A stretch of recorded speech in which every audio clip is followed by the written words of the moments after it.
Is I audible?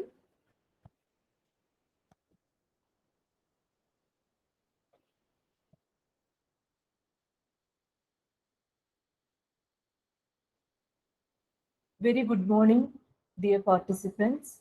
As we are starting our second day of CRE program, our speaker of the hour is Ipshida Banerjee, who is a board certified behavior analyst with an MAd in special education specialized in severe disabilities from Vanderbilt University, United States of America, and a master's in psychology from Delhi University. Ma'am began her career working with pre-adolescents and teenagers on the spectrum with communication deficits and severe challenging behavior. She has been working with individuals with disabilities for 9 years, providing services ranging from early intervention to vocational skill development and community readiness. Her work has focused on behavior management, augmented and alternative communication systems, and teaching age-appropriate functional skills. She is passionate about disseminating the science of ABA and special education strategies to support caregivers and professionals. Madam will be talking on the topic, what's the function, understanding the why of the behavior. I welcome you, ma'am. The platform is all yours. Thank you so much, ma'am. I'm just going to go ahead and start sharing my screen. Yeah, ma'am.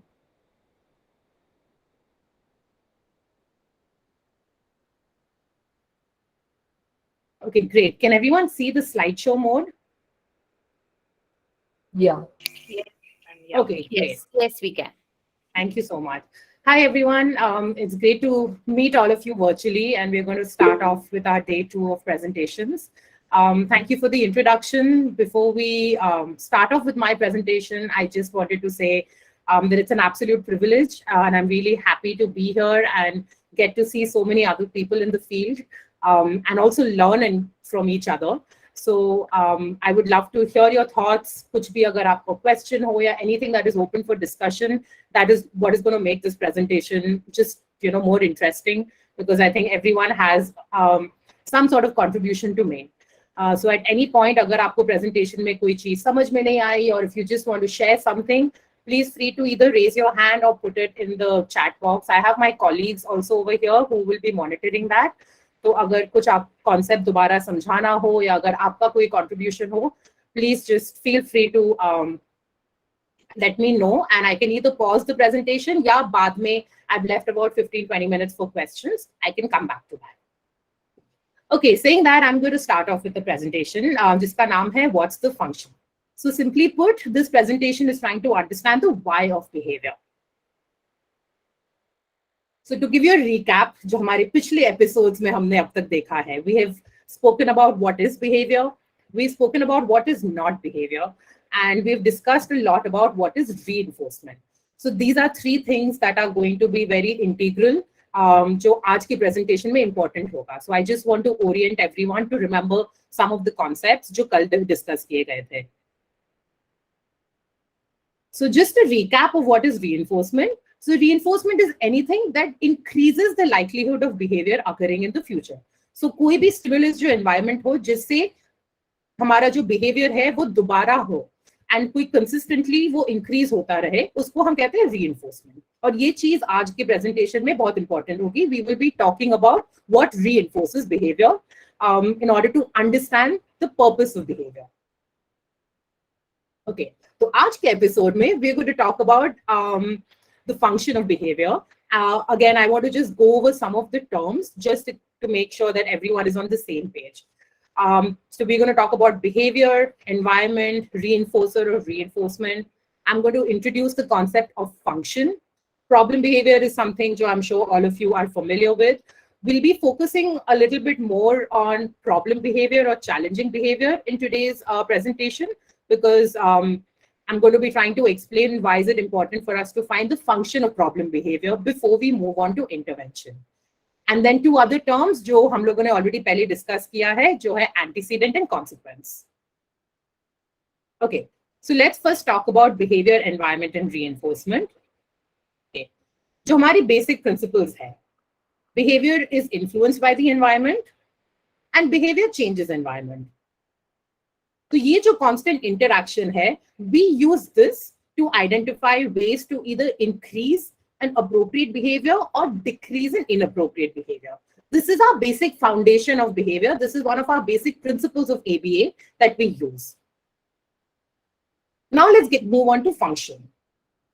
What do you mean by function? Simply put, function is why is the person engaging in the behavior? तो वो क्यों कर रहा है? क्या purpose है उसका? When we are trying to find out the function of a specific behavior or a specific response, what we also have to pay attention to is कि उसके environment में वो कौन सी चीजें हैं जिससे ये behavior maintain हो रहा है. When I say maintain, I mean कि वो reinforce हो चुका है और वो बार बार वो इंसान उसी behavior को किए जा रहा है. तो एक हमें जानना है कि ये behavior क्यों कर रहा है, और दूसरा हम जानना चाहते हैं उसकी environment में वो कौन सी चीजें हैं जिससे वो behavior बार बार reinforce होके maintain हो जा रहा है. So today we are going to try focus on trying to identify these variables and understand the function of a particular response or a particular behavior. To do that, we are going to talk about something called a functional behavior assessment or FBA. So FBA है क्या? It's just a simple assessment जिसका purpose है to get more information about the why of behavior. So why does someone do something? One of our basic fundamental assumptions in ABA is that all behavior, anything that an individual does, is some sort of a communication, right? So why do we engage in behavior? Either we want something, हमें कुछ चाहिए, या हम किसी चीज से भाग रहे हैं, किसी चीज को avoid कर रहे हैं. ये हमारे दो basic principles हैं. So when we go in to try and understand behavior, we want to try and figure out कि do we want to try and get something, or is the behavior trying to avoid something? So this is a very simple overview of functions of behavior. Now let's talk about why is this assessment important? Why are we talking about it today? So हमने traditionally देखा है कि जब school में हम किसी भी बच्चे के बारे में बात करते हैं जिसको discipline issues हो या जिसका bad behavior हो, what is the first thing a teacher does? हम behavior को punish कर देते हैं. या जो भी हम स्ट्रैटेजी यूज करते हैं उसका हमारा फोकस होता है कि इस बिहेवियर को हमें घटाना है, हमें इसको बस हटाना है. We don't spend time to try and understand कि ये बिहेवियर हो क्यों रहा है, बच्चा ऐसा क्यों कर रहा है. The child is not just doing it because they are bad और दे आर नॉटी, राइट. ये बिहेवियर अगर इस बच्चे के रेpertoire में है, अगर ये बच्चा कर रहा है, they are trying to get something out of it. If we don't understand what they are trying to get, we are never going to successfully decrease that behavior or be able to help that child. And why will that happen?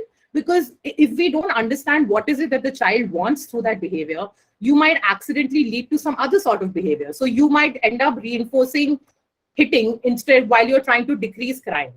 Why? Because we haven't understood कि बच्चा रो क्यों रहा था या वो चीजें क्यों फेंक रहा था, उसको चाहिए क्या. So simply by punishing the behavior, we will not be able to teach the child an appropriate way to get what they want. So that's your overall need for conducting this, what we call an FBA or functional behavior assessment. Now let's talk about the functions of behavior. So very broad categories हमारे दो function होते हैं. एक को हम कहते हैं social और दूसरा हम कहते हैं automatic या sensory.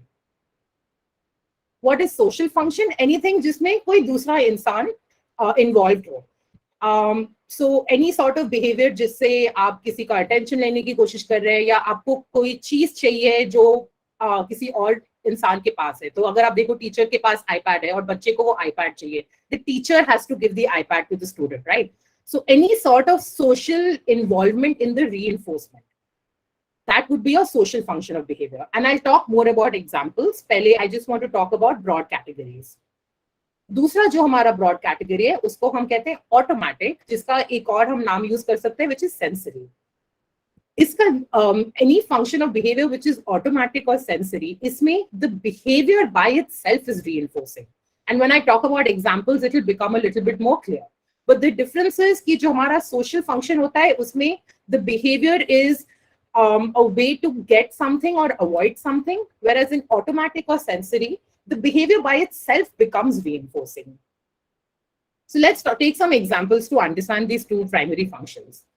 Pehle, let's talk about social functions.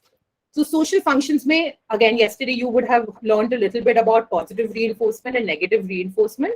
So let's divide it into social positive reinforcement and social negative reinforcement. These sound like big fancy terms, but once we think of the examples, it's very simple. It's things that we do on our everyday basis. So पहला हम बात करेंगे attention. So a child is engaging in a tantrum because they want attention. That's a social positive reinforcement. Now, one thing I want to add about attention as being a function of behavior is that हम लोग often सोचते हैं कि attention मतलब हम किसी बच्चे को praise दे रहे हैं या positive attention दे रहे हैं. That's not always the case. Very often what can happen is that you can actually have behaviors which are seeking attention which is not positive in nature. So हो सकता है कि जब आप बच्चे को डांटो या पेरेंट ने बच्चे को डांटा या कोई भी हम लोग ने reprimand दिया है, that can also be a type of attention. And what the child is doing is कि बच्चा necessarily ये नहीं देख रहा है कि ये adult गुस्सा है मुझसे या मुझे praise कर रहा है. Adult जो बच्चा है वो बस यही देख रहा है कि ओ मैंने कुछ किया और इस adult ने मेरी तरफ ध्यान दिया. अब चाहे वो मुझे डांटने के लिए ध्यान दिया या चाहे मुझे बोलने के लिए मुझे बोला कि आप बहुत अच्छा कर रहे हो या मेरे साथ खेलने आए, it doesn't matter. For them, it's just attention. And that could also be a function. So sometimes when you're thinking about attention, it's important to keep in mind it could be any sort of attention. It could also be physical attention. A lot of children might like physical attention, ki hugs karo, tickles karo, high five karo. All of that is also types of attention. Then the other form of other form of social positive reinforcement is tangible. Tangible मतलब हमारे toys, हमारी कोई भी highly preferred activities की हम playground जा रहे हैं या हम movie देख रहे हैं या कोई भी हम iPad पे खेल रहे हैं या हम bubbles के साथ खेल रहे हैं. So function of the behavior is to try and get access to that. कि हम रो रहे हैं या हमारा aggression हो रहा है या हमारा tantrum हो रहा है. Why? Because we want access to some sort of tangible in the environment. Then we come to social negative reinforcement. So if you remember the definition of negative reinforcement, where what are you doing? You're trying to get away from something that is unpleasant, and that itself is your reinforcement. So what is the unpleasant situation over here? It could be some sort of demand, it could be some sort of loud environment हो या बच्चे को काम करने को बोला हो या बच्चे को कोई भी non preferred activity करने को बोला हो. उससे अगर हम escape कर रहे हैं, that could be a function. So a child who's in a classroom who's throwing a tantrum और बच्चे को हमने बोला आप बाहर जाके बैठो. What has happened? The child has left that environment. The child does not have to work anymore. So they have escaped. They have escaped from that aversive situation. So that could be a function. So what is the child learning? कि हाँ मैं जब tantrum करूँगा तो मुझे इस environment से हटाया जाएगा. That could be the function of their behavior. Okay. So those were all the social functions. Now, if you go back to our first slide where we said there are two categories, अब हम बात करते हैं automatic के बारे में. Automatic positive reinforcement is any sort of behavior जो अपने से ही reinforcing है. तो अगर आप सोचो thumb sucking behavior हो या हमारे जो autistic बच्चे हैं उनका जो self stimulatory behavior होता है, hand flapping, rocking, जो हम भी करते हैं, like I shake my leg while talking a lot. अभी आप लोगों से बात करते वक्त I'm constantly shaking my head. Why? Because I like that feeling. So that feeling or that behavior itself is reinforcing. So a child may not necessarily be sucking their thumb or flapping their hands क्योंकि उन्हें किसी और से attention चाहिए या उन्हें iPad चाहिए या वो किसी चीज से भाग रहे हैं. हो सकता है कि वो जो action है, वो जो behavior है, वो by itself reinforcing है. So they are accessing reinforcement just by engaging in that behavior. So the function of their behavior is automatic or sensory. वैसे ही automatic negative reinforcement भी हो सकता है. तो अगर आप सोचो if you have a mosquito bite और आपको वहां पे itching की feeling होती है, the minute you scratch it, that feeling goes away, right? So that is negative reinforcement. Now that scratching by itself is reinforcing. यहाँ पे आप स्क्रैच नहीं कर रहे हो क्योंकि you are trying to get your peers' attention. आप scratch नहीं कर रहे हो क्योंकि किसी ने आपका आईपैड ले लिया और आपको वापस आईपैड चाहिए. आप स्क्रैच नहीं कर रहे हो क्योंकि आपको काम नहीं कर रहा है. Why are you scratching? क्योंकि वहां पे आपको खुजली हो रही है. And that process of scratching itself is reinforcing. So that is an example of an automatic negative reinforcement. So these were all our primary functions of behavior. If I have to, oh, is there a question? Yes. Yes. Go ahead. Ma'am, I want you to please explain this. How is it negative? Because he's getting a mosquito bite, and how is it reinforcing him? I mean, is it reinforcing in a sense that he's not working? Oh, great question, Hanji. So it's negative because you are now removing the stimulus. What is being happening is you are removing the act of, you're removing that feeling of the itching that was happening. And why is it reinforcing? Because that feeling was unpleasant. Hannah, that feeling was unpleasant. So when you're scratching it, that feeling is going away. And that is getting reinforced because you don't want that scratchy feeling. So it's negative reinforcement. Does that answer your question? No, ma'am, please explain it once more. Sorry. Okay. So why is it negative feeling? Because aapka jo, the stimulus or the event that is happening before that is that you are having a itching sensation. Jo khujli wala sensation hai, wo aapke liye aversive hai. So you are removing that. Now, how are you removing that? You're removing that by scratching. वो जो आप when you scratch something वो feeling चली जाती है ना. तो अगर आपको यहाँ पे mosquito bite है और वो itching sensation है, अगर आप scratch करो, that itching sensation goes away. So that going away is the negative part of it. If you remember, negative just means removing. So that sensation is being removed. Okay. Now, when that sensation is being removed, you're feeling better, right? Because that sensation was not nice. आपको जब itching वाली feeling होती है, that's not a pleasant feeling, है ना? वो aversive feeling है, वो unpleasant feeling है. तो वो feeling अगर चली गई, so then you feel good about it, and that scratching has been reinforced. So you are likely, so the next time a mosquito bites you and you're feeling uncomfortable, you know, if I scratch, that feeling will go again. So it is reinforcing your action of scratching. Great. Now it's better. Thank you so much. Most welcome. Most welcome. Great question. Okay. Let's move on. So broadly, if I have to talk about functions of behavior, you can think about it as attention, tangible, escape, and then automatic or sensory. These, like, we will refer to these as 4 broad categories for the rest of the presentation. Okay, now we have spoken about each of these as what we call isolated functions. मतलब ये सब हम अलग-अलग function के बारे में सोच रहे हैं. But reality में, when we think about our life and when we think about any specific behavior, it is likely कि एक behavior से बस एक फंक्शन, एक बिहेवियर का एक फंक्शन नहीं है. हो सकता है कि बहुत सारी चीजें हो रहे हैं उस एनवायरनमेंट में जिसका इंटरैक्शन हो रहा है. So there could be an interaction of multiple functions, जिसको हम कहते हैं synthesised functions. So I give an example to explain this. So again let's go back to the classroom example where एक बच्चा क्लासरूम में है और उसको सबको बोला गया है कि चलो everyone has to do an assignment, and the child gets onto the floor and starts screaming and shouting क्योंकि उसको assignment नहीं करना. Now our immediate understanding would be that, oh, चलो ठीक है, he is trying to escape work. Now what has happened is, suppose when he is trying to escape work, it's also possible कि उसकी teacher ने उसको बोला है कि आप बाहर जाओ या क्लासरूम के कोने में जाओ.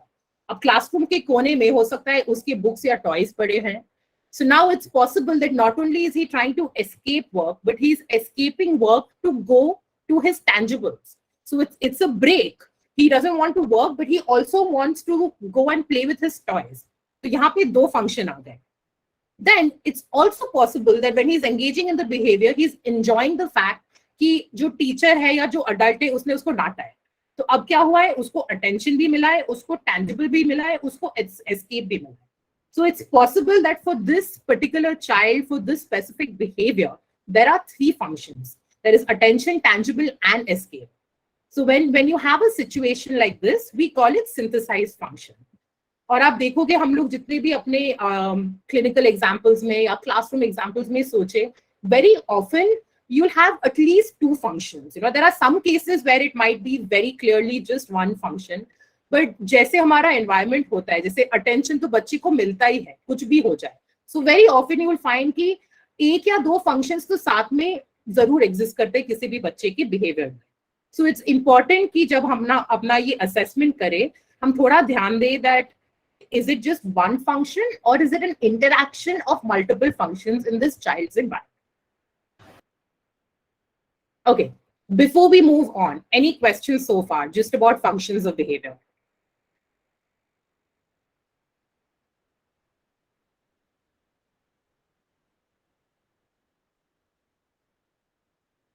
Okay, I'm going to move on then. Can everyone still see my full screen? Ma'am, there is a hand raise Oh, there is a hand raise, yes. by Shilpa Daldi.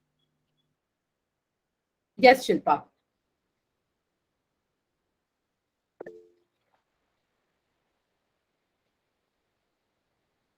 Shilpa, Rosemary, any of you guys, if you want to ask your question. Yeah, ma'am, my question is aggression a behavior? Anji. It is. Or is it Sorry. just because of for Can you say that one more time? my question is it aggression a behavior? Yes, aggression is a behavior. If you go back to the definition of behavior that you did yesterday, aggression is definitely a behavior, right? It is involving a stimulus change. It is involving you doing something, right? It is observable. It is measurable. So it meets your 3 criteria for behavior. So aggression is a behavior. Okay, thank you. And okay, and we will be talking about a why little I bit. asked, ma'am, why I asked the question is when I marked aggression as a behavior yesterday in the assessment, it came as wrong. That's why.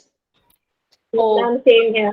Yeah, Yes, same on here. mine too. Same here. I think that's the question everyone has. oh, good question. Maybe it was the phrasing of the question. Can we maybe come back to it at the end of the presentation and see, because I'm not sure what the assessment was. So it could be that the specific wording of the question could have been tricky. So we'll talk through it. I'd love to discuss that with you. Yeah. I So think it just said is aggression of behavior, and there was a yes and a no. oh, interesting. So Yeah, because we gave yes and It was wrong. It the was answer marked came as, incorrect. yeah, it came as wrong. That's why I asked. that's interesting. So I let me think get. it is already mentioned in the yesterday PPT that being aggression is a behavior, but being aggressive is not a behavior. Rather than hitting someone is a behavior. So I think you Right. can go back to the second session of the PPT where it is clearly mentioned that being aggressive is not behavior. Rather, out of the aggression, hitting someone or slapping someone itself is a behavior. Yes, I think that would make more sense. Yes, I think being angry is not a behavior. Feeling upset is not a behavior. But again, we can talk a little bit more about defining behavior. So when I'm talking about aggression, I would define aggression as including hitting someone, pinching someone, slapping someone. And when I operationally, Yeah, The I question think was that's how we interpreted it. Because if Uh, you're correct. saying and feeling also the angry, question was not aggression is a behavior. Question was being aggressive is a yeah. behavior. Yeah, so if you say feeling angry, that will not be a behavior, but being aggressive should be a behavior. So again, when you're saying being aggressive, I think it sounds like it's a difference in, like you said, interpretation of terminology, and we could definitely clarify that. So why don't we leave this for? I'll try and wrap up my presentation a little early. Yeah. Come back to this and discuss it and see if there's a confusion, and maybe we can have like an extra reassessment question or something. Thank you for bringing this up, though. It's good to clarify this. All right. So I'm just going to move on right now. Okay, now let's talk about conducting the FBA, or the functional behavior assessment. So there are going to be 4 main steps or aspects of an FBA that I'm going to talk about. First, your first step should always be to collect data, right? So this data could be through indirect assessment and descriptive direct observation. And a majority of my presentation today is going to be spent on this. A lot of this will seem like a recap because you guys already know what ABC data is. The only difference is now I want you to think about how you're collecting ABC data and how that can be used to develop a hypothesis about function. So that brings us to our second step, that once we have all of this information from our interviews and our data, how do we decide what could be the purpose of the behavior? How do we come up with certain assumptions कि ये behavior क्यों हो रहा है, बच्चा ये ऐसा क्यों कर रहा है? Then we are going to talk about the third step, which is the testing the hypothesis. And finally, I'm just going to end with how do you put all of this information together and why is this important for treatment. This will kind of set the stage कि मेरे बाद जो presenters होंगे, they are going to be talking about how do we use all of this information for our function-based interventions. So I'm not going to talk too much about the intervention part of it, but I'll just tell you about why it is valuable to get this information. All right, so first let's talk about our indirect and descriptive assessment. So we're going to talk about interviews. I'm sure all of you have are more than well versed with conducting interviews, and you know the importance of interviews. When you're thinking specifically about working with a new child who has some sort of challenging behavior, जिसके कोई behavioral problems हो, हमारा first step हमेशा होना चाहिए कि हम interview करें. अब किसे interview करें? You should interview people who are important in that child's life and who spend the maximum amount of time with that child. तो उनके पेरेंट्स को इंटरव्यू करे, उनके टीचर्स को इंटरव्यू करे, उनके दादा दादी, उनके अगर कोई हेल्प हो, इन सब से अगर हम अच्छे से बात करेंगे, we will get a more representative picture कि इस बच्चे का जो प्रॉब्लम बिहेवियर है वो क्या है. और ये इंटरव्यू भी जब हम सोच रहे हैं, we are not thinking of a question है, we are not thinking of a structured question है जिसमें येस या नो आंसर्स है. हम चाहते हैं कि ये इंटरव्यू ओपन एंडेड रहे. हमारा जो पर्पस है इस इंटरव्यू का है कि how much information can we gather about this behavior that will help guide our observations. So I'm going to talk a little bit more about it. It might seem like a repeat, but it's just very important for us to do this first step in an FBA. Okay? So the focus of questions, to first understand what does that behavior look like. Okay? So if it's aggression, if it's property destruction, if it's a tantrum, बहुत बार parents कहेंगे कि हाँ मेरा बच्चा तो tantrum करता है. अच्छा ठीक है, तो टैंट्रम में वो क्या करता है? वो चीजें फेंकता है, वो लोगों को मारता है, वो खुद को मारता है, वो रोता है, वो ऐसे हाथ ऊपर करके कोई काम नहीं करता. All of these are different types of behavior that are included in the tantrum. So we need to first figure out कि क्या क्या behaviors हमें observe करना है. Then we can also ask कि इस behavior के पहले कुछ होता है? तो बच्चा जब गुस्सा होता है, does he first start going and then he starts hitting? Is it followed by any other behavior? इस behavior के साथ बहुत सारे दूसरे behaviors होते हैं. ये behavior कब कब होता है, कितने देर तक, जैसे अगर किसी बच्चे के meltdown के बारे में बात कर रहे हैं, does the child have a tantrum for 5 minutes, for 10 minutes, for 20 minutes? क्या intensity है? Is it very dangerous कि बच्चा जब मारता है, is it just like one slap or one pinch, or is it so dangerous that you have to remove the child from the environment, you have to hold them, you have to restrain them, whatever it may be? Then what are some of the situations in which you observe? Also, how do you typically respond to it? So here, किसी भी बच्चे का जो challenging behavior है, हो सकता है कि parents deal with it differently than teachers, than therapists, than the didi bhaiya or driver bhaiya who's working with them, than their grandparents. So it's important for us to understand कि अगर इस बच्चे के life में अलग-अलग लोग हैं, how are all of them interacting with this particular behavior? कुछ behaviors में हो सकता है कि they are just like, अच्छा इसको अकेला छोड़ दो. Same behavior का effect हो सकता है कि टीचर ने जाके बोला मत करो या punishment दे दी. Same behavior घर पे अगर करे, दीदी ने उसको बोला अच्छा iPad ले लो. So all of this information will give us some kind of clue कि इसका function क्या है. और ऐसा भी हो सकता है कि different environments में different function हो. So it's very important for us to first get all of this information from our interviews. So I'll show you an example of, this is a specific interview taken from Dr. Hanley's set of protocols. It's called the Interview Informed Synthesized Contingency Analysis. बहुत fancy name है, you don't have to worry about it. But it's an open-ended interview. जिससे हम इसमें कुछ questions है which I personally like a lot when I use it with the families that I work with. So जैसे पहला question है, what are the problem behaviors? What do they look like? हो सकता है that parents ने 10 चीजें बोल दी आपको. Now when you're going in as a teacher, as a therapist, as an educator, you may not have the time to work with 10 behaviors together, right? So you might have to prioritize. So then you can ask them कि आपके according सबसे ज़्यादा concerning behavior कौन सा है? Now, do you want to first deal with aggression or self-injury, or do you want to deal with some sort of stereotypes, like spitting या non-compliance? अगर हम सोचे तो जो behavior बच्चे के safety के लिए important है, we should first start with that. So it helps us talk to the parents to say that आप बताओ आपके क्या priorities हैं. Then you can ask them range of intensity. तो हो सकता है that aggression is a priority, पर वो इतना severe नहीं है, या you don't see it that often. Whereas self injury, अगर बच्चा खुद को मार रहा है और वो दिन में 10-15 बार कर रहा है, and he's hitting himself so hard that he's getting a bruise, या उसको माथे पे दर्द हो रहा है या खून निकल रहा है, then you know that ये ज़्यादा intense behavior है. It's more important for us to focus on this behavior. This behavior is what is preventing this child from learning. It is preventing this child from going to school. It is preventing this child from being safe. So all of this information we get through our interviews.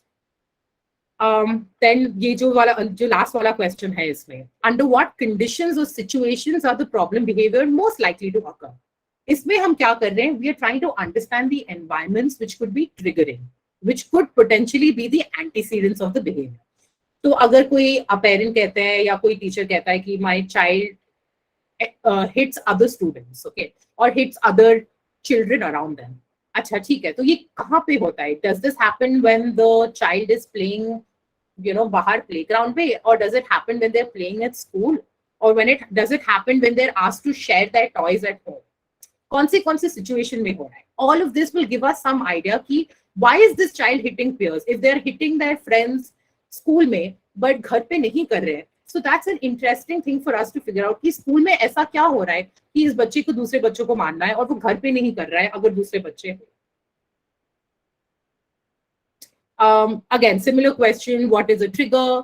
Does problem behavior happen when you break routines? Do problem behaviors occur at any specific time? So does the child always have a meltdown in the morning before going to school? Is it during transition? Or does this child always have a hard time in the evening? अगर ये continuously across times हो रहा है, that is also information for us to figure out the function.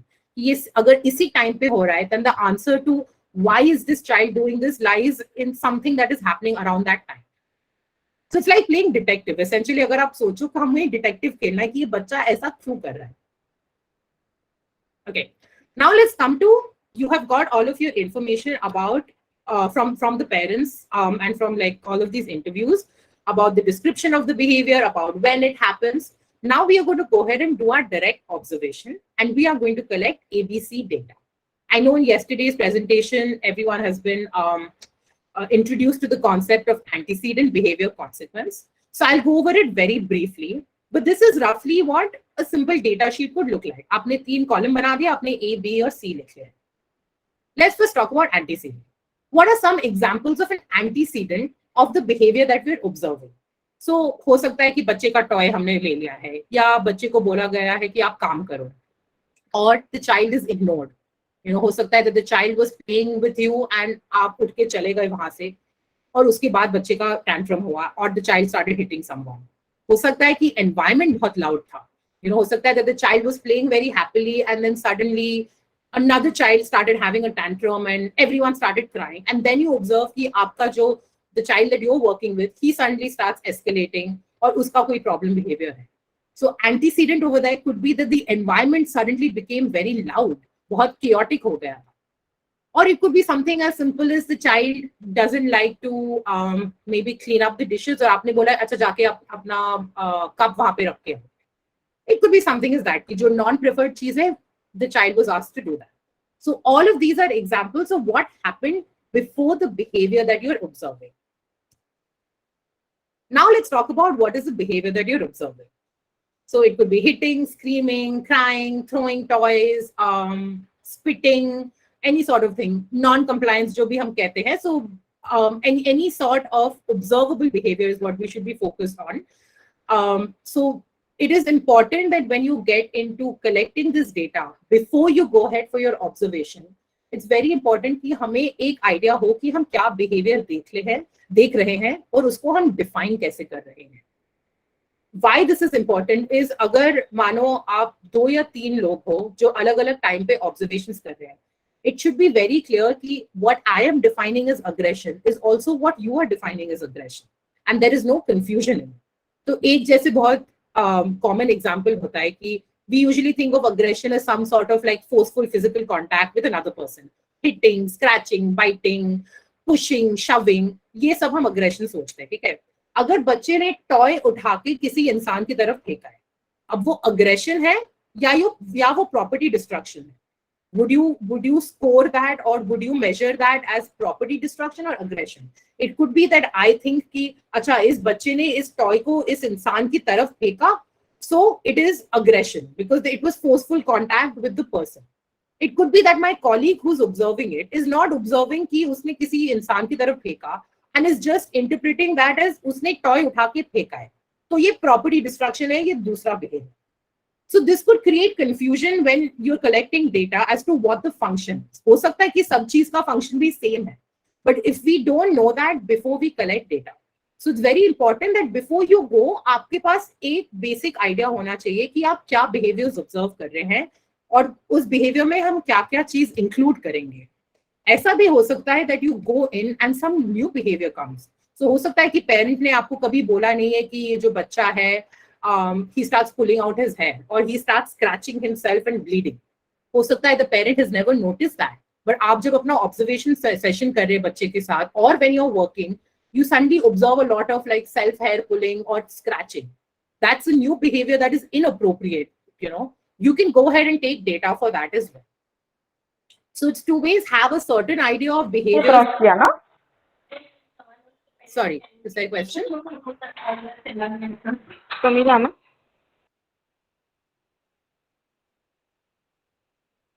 Oh, I think that was just.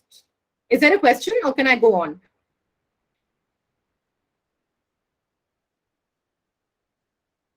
You can go on, ma'am. Okay, thank you. Okay, so going back to collecting ABC data. So the idea is before you go in for your assessment, you should have some idea of what are the behaviors that you want to observe. How do you know that? You know that from the interviews. तो interviews में आपको parents ने जो बोला है कि ये हमारे प्रायोरिटी बिहेवियर्स है, आप जब जाओगे ऑब्जर्वेशन करने के लिए, you have to keep in mind that मुझे ये बिहेवियर्स पे फोकस करना है और देखना है कि उसका एंटीसीडेंट क्या है, इसका कॉन्सिक्वेंस क्या है. एंड साथ में keep a slight detective mindset to be like हाँ अगर कुछ और इनअप्रोप्रिएट भी मुझे दिख गया, let me go ahead and take data on that as well. It might be useful information later. Then we talk about consequence. So simply put, behavior के बाद क्या हो? तो जब बच्चे ने टॉयज फेंके या किसी को मारा, उसके बाद क्या हुआ? Were the toys given back? Was attention given? So did the parent or the teacher say कि अच्छा मत फेंको, मैं आके आपके साथ खेलती हूँ? Or was the child punished by saying कि ऐसे क्यों करते हो? आपको पता है ऐसे नहीं करना चाहिए? Things like that. Yeah, was the child ignored? And even if the child was ignored, what happened after that? Did the behavior continue or did the behavior stop? Or if it is a demand that happened before, अगर बच्चे को हमने बोला कि अपने shoes और socks pick up करो, and the child starts screaming and shouting, did the दीदी say अच्छा ठीक है मत उठाओ मैं ही उठा देती हूँ? And after she said that, what happened? Did the child continue crying or did the behavior stop? So there are two things that you need to focus on in the consequence. Ek to what did the person or what happened in the environment, and also what happened to the behavior as a consequence of that. Did the behavior continue? Did the child try something new? Or was that behavior जो हमारा ये chain है वो वहाँ पे खत्म हो गया है? Okay, so this is, before we go into examples, this is your overview of how you will collect ABC data. Now is the time for participation. So I'm going to give you guys an example. Take your time to read it, and then you can either raise your hand or you can type it into the chat box. I want you to identify the antecedent, the behavior, and the consequence in each of these examples. So this is our first one. Ritu is playing with her mother. Ritu's mother gets a phone call and she starts talking on the phone. Ritu starts screaming loudly. The mother quickly disconnects the call and goes back to playing with Ritu.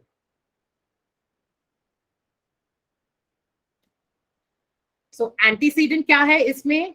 Behavior क्या है? Consequence क्या है? Any of you can unmute yourself or you can put it in the chat box. Can I? Yes, sure. Please go ahead.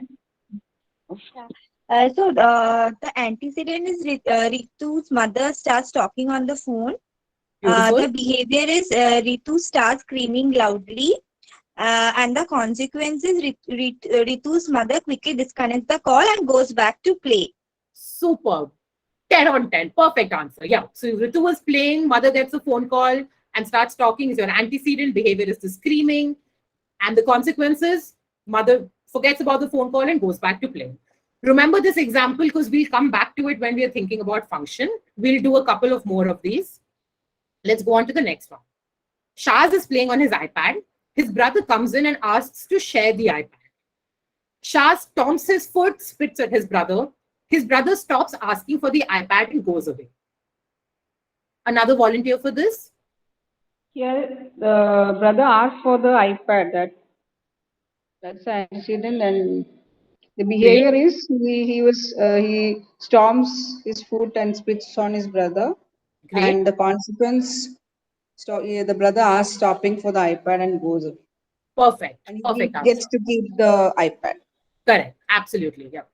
Very straightforward examples. You guys are doing a really good job with this. Okay. Ruhi keeps asking questions in the middle of a lesson in class. The teacher gets irritated and scolds Ruhi in front of her peers and asks her to get out of the class. Ruhi's peers start laughing and Ruhi is forced to leave the class.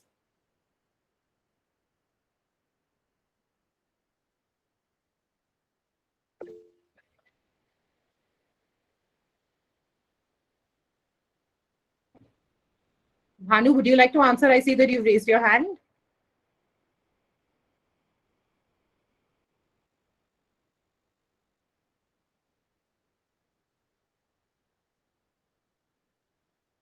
Anyone else?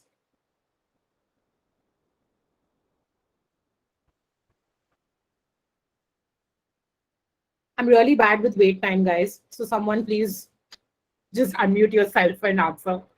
Rukmini and Bhanu, I see both of you. Yes, Yeah, go so ahead. here is it the teacher's behavior we are talking about? This is the, oh, good question. We are going to focus on the teacher gets irritated and scolds. Because Yeah. I'm seeing the teacher's behavior as problem behavior. You see the teacher's behavior. Okay, no, great question. You know what? We'll actually come back to that. Right now, keep Ruhi as your focus. I should have made that clear. Keep Ruhi as the focus of what happened before, what happened when she was asking questions. So what was the behavior or what happened at that point of time and what happened after? It's a good question, actually. Actually, her behavior is disturbing the class by asking the question, isn't it? Correct, correct. So what happened after that? And the teacher scolded her and she got a chance and the peers started laughing. Great. Super. And she was forced out to go to, she forced herself to leave the class. She was forced. Great, great. In case I forget, when we come back to this example, please someone remind me to talk about teacher and student behavior. I think it's relevant to all of us to talk about. Yeah, because Ipshita, here I'm not seeing Ruhi's behavior as problem behavior at all. I mean, it is normal to ask the teacher questions in the class as long as you're raising your hand and your teacher is asking you to answer. If you're asking questions out of turn, or Right. if you're blurting out answers without the teacher sort of telling you, then that may be problem behavior. But just asking questions in class cannot be problem behavior. I absolutely agree with you. There is not enough context provided in this question. And Yeah. that's where when we come to identifying function, this question will become interesting over there. Or is it, may I interrupt? Is it because she wants to go out of the class, she is doing such a behavior? Yeah, that is exactly what I want to come to. So let's go on to function and then we'll come back to, I do want to discuss this example in detail because when you think of it just out of context as one isolated instance, you're right, asking questions doesn't seem to be a problematic behavior. But if we see this happening continuously, right? And if we're collecting ABC data and we see that, Ruhi keeps asking questions, it keeps interrupting. Okay, and then we're seeing that this, despite getting scolded and being asked to send out, if she's continuously doing it, that is giving us an example, that is giving us some sort of clue that there is something else going on. This may not be coming from, oh, I actually want to know what's going, I actually have a question. It could be because she's trying to get out of class or because she's trying to get some other sort of reinforcement. I don't want to give out the answer right now. So bear with me till we go on to the next part of developing hypothesis. Or just get attention also, no? Just getting Correct, correct. attention. We'll come. We are giving away the rest of my slides. Let's hold on. Let's go back.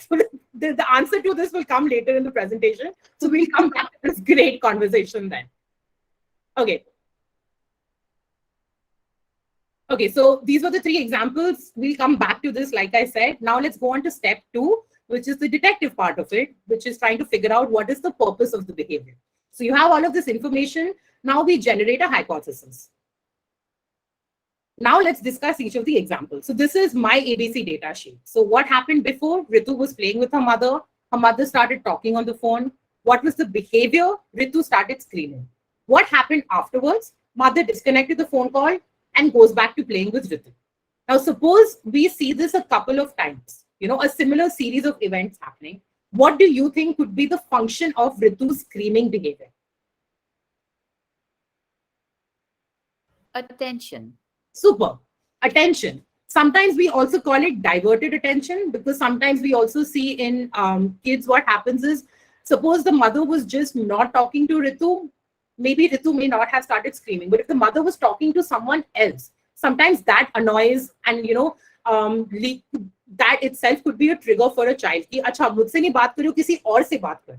So again, we don't have enough information over here to know whether it's diverted attention or not, but I just want to orient you to the fact that sometimes it could also just be the fact that you're talking to someone else and you're not paying me attention. So either attention or diverted attention.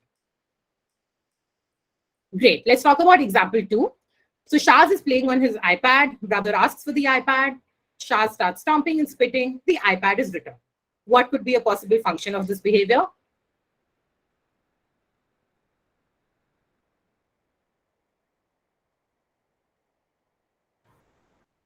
Getting the iPad back. Mm-hmm. And if you go back to the primary 4 functions, when we said attention, tangible, escape, automatic, which one of these do you think it fits under? Tangible. Tangible. Super. So it comes under tangible. Great. All right, now the fun one. So class is going on. What was the behavior? Ruhi asked too many questions during the lesson. What happened afterwards? Peers laughed. Ruhi was asked to leave the class. The teacher scolded Ruhi. What are the possible functions of this behavior? Assuming, so let me give the context, assuming that this is happening several times. It's not just happened once. So Ruhi has done this, say, 2 or 3 times in one lesson, and then you observe this across multiple days. Okay, I'm seeing escape in the chat box. So escape and attention. Super. Escape and attention. And attention over here is also 2 types of attention, right? Because she's getting attention from the peers. She's creating a distraction. The peers are laughing. So she's like, oh, I'm kind of cool. I've created this, possible scenario where sabka entertainment ho raha hai. She's also getting attention from the teacher's scolding. So there is attention happening and she's getting to leave the environment. So Rukmini, to go back to your situation, like you said, the behavior by itself of asking too many questions or asking questions out of context, out of the ABC, you're right. We can say that that's not something that is problematic. But if you're seeing this happening when she's asking too many questions in the lesson, or if she's not raising her hand, or she's interrupting the lesson, that's when you can start thinking that, okay, you know what, this may not be coming from a space where the child actually has a genuine question. This might be coming from a space where a child is using this behavior of asking too many questions to get out of the class or to create a distraction and get attention from peers. This is where behavior management and functions become interesting. True. Yeah. Any other thoughts or comments on this particular situation before we move on?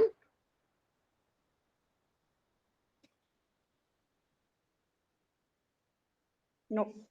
Okay. Yeah, I just count to 5 in my head. If no one responds, I'm just going to move on. Ma'am, I just want to share a funny example. Like we used to do it, like Ruhi. So in the drawing class, most of us, like around 20 students, used to say that we have not brought our drawing copies, and we Right. were sent outside. So the tactical thing was that we used to all stand and talk to each other. So that Right. was the. It became an escape behavior, correct. You say if you haven't got your materials, what happens? Get out of the class. When you get out of the class, what happens? You get attention, you get a break, you get to talk to your friends. That's a great example. And then that behavior is getting reinforced. The consequence for not getting your materials is please go and stand outside. So thank you for sharing. That was a great example. Oh, it's better. Okay, now to my favorite part of trying to understand function, which goes back to what Dr. Priyanka had shared when we started off this workshop yesterday, that can all behavior just be brought down to ABC? And is that enough for us to really understand the whys of behavior or try and understand the function of a behavior? And I'm going to say the answer to that is a big no. We are now, as a field, as a science, moving towards a trauma-informed approach. And I know in yesterday's presentation, you were already introduced to a 4-term contingency where you were looking at motivating operations. And I'm going to talk a little bit more about something that we call setting events. So which are other variables in the environment that happen right before the antecedent that can actually influence the behavior. And while it's really great for us to go in and be unbiased observers and look at the ABC of data, we also have to account for all of these other variables in the environment that could be influencing the behavior, because that could change our understanding of why is this child engaging in this specific behavior. So let's look at an example. So in this example that we discussed before, child is presented with work in the classroom, child starts throwing a tantrum, the teacher says, get out of the class, it's time for you to take a break. You look like you're very overwhelmed. So it seems like a straightforward, you know what, this child hates instruction. This child is engaging in problem behavior to escape the instruction. But what if we look at the events that happened before the child came to class? What if the child didn't have a good breakfast that morning and he's actually feeling really hungry? Or the child didn't sleep last night and he's cranky? So he's already come in with, feelings that, again, we can't observe feelings. So we are not going to talk about feelings, but what we do know is the observable events. We've got information from the parent that says, you know what, he didn't eat his breakfast and he didn't sleep enough. Those are two variables that we can keep in mind to be like, okay, these are two things that could potentially be impacting this child's ability to work right now. So when this child is sitting down, the presentation of a work just could have been like an ultimate trigger for him, where he's like, I'm hungry, मैं सोया नहीं हूँ, मुझे खाना नहीं दिया है, उसके ऊपर से you want me to work, बस, I'm just going to explode. If we just look at this behavior to say that इसको तो escape करना है, that's not an accurate representation of what has happened. It could be that that was just one instance of it happening. Or it could just be that, you know what, this is happening because this child's other needs have not been met. Could we observe the same situation maybe later in the day, after breakfast, after lunch, or after this child has had a nap? Could we then present work and see, does he still have challenging behavior? If he still has challenging behavior, then yes, we have a little bit more faith in our hypothesis that this is escape maintained. If not, now we've got information that what happened in the morning was not because work was being presented. What happened in the morning was because this child was hungry and this child was sleepy and cranky. That information can then be used for us to understand why is the child engaging in the behavior, and then design what we call antecedent-based interventions or consequence-based interventions. Both of these are going to be discussed today in some really cool talks that follow mine. So I'm not going to go into detail about that. But what our takeaway should be that you should consider what we call these setting events, or these other events that happen right before the antecedent. And additionally, you should try and collect ABC data across different times, across different environments with different people. This gives us a better and more accurate representation कि इस बच्चे के साथ हो क्या रहा है. Are we seeing the same behavior with different people? ये बच्चा बस मेरे साथ रोता है या मम्मी के साथ भी रोता है, पापा के साथ भी रोता है, दीदी के साथ भी रोता है? कौन से वर्क प्रेजेंट करने से रोता है? ये सुबह को रोता है या शाम को रोता है? अगर हम ये सेम ऑब्जर्वेशन अलग अलग टाइम्स पे करेंगे, और बहुत बार ये मुश्किल होता है, तो बहुत बार मैं अपने क्लिनिकल प्रैक्टिस में अपने पेरेंट्स को ट्रेन करती हूँ कि देखो मैं अपने सेशन में एबीसी डेटा लेने वाली हूँ, ये फॉर्म है, आप भी ABC data low outside of the session कि दिन में जब भी ये बच्चा अग्रेस करता है या आपकी बात नहीं मानता है, आप मुझे बताओ उसके पहले क्या हुआ, उसके बाद क्या हुआ. I take all of this data together and then I develop my hypothesis कि मुझे लगता है इस बच्चे के behavior का function ये या ये हो सकता है. Because अब मेरे पास accurate data आया है about multiple things that are happening. Okay, so those are your two primary steps. Now I'm going to talk briefly about testing hypothesis. Okay, so now we've got a hypothesis. What do we do to confirm कि हाँ ये जो function है, is it actually this function or is it something different? First, we're going to talk about something called a functional analysis. Before I start talking about it, I just want to let you know कि मैं ये concept introduce कर रही हूँ, but ये चीज बहुत ही specific और रेयर ओकेजन्स में हम यूज करते हैं. It is only done by someone who's trained, who is supervised by a BCBA, because there is a lot of ethical questions related to conducting a functional analysis. And I will talk a little bit more about that. First, let's discuss कि FA या functional analysis होता क्या है. So it's a set of experimental procedures designed to test the hypothesis. तो हम क्या करते हैं, हम एक बहुत ही controlled environment create करते हैं और हम उसी एनवायरनमेंट में अलग अलग चीजें मैनिपुलेट करते हैं. तो एक चीज को कांस्टेंट रखेंगे, बाकी सब चीजें चेंज करेंगे और देखेंगे कि अब बिहेवियर पे क्या इम्पैक्ट आया है. और उसमें क्या करते हैं कि हम एसेंशियली उसी एनवायरनमेंट को कंट्रोल रख के बिहेवियर को ट्रिगर करते हैं.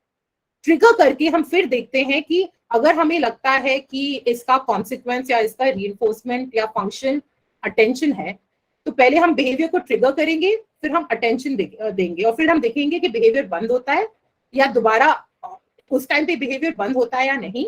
और दोबारा अगर हम इसी चीज को रिक्रिएट करें, रिप्रेजेंट करें एक और ट्रायल में, will the child again engage in the same behaviour.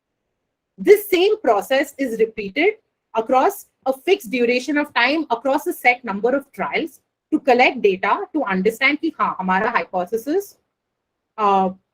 Ma'am, sorry, can you someone- share? Yes, Can you sorry, share I the think my screen got. Yeah, somebody has shared their screen, that's why. Sure, no worries. I'll just reshare.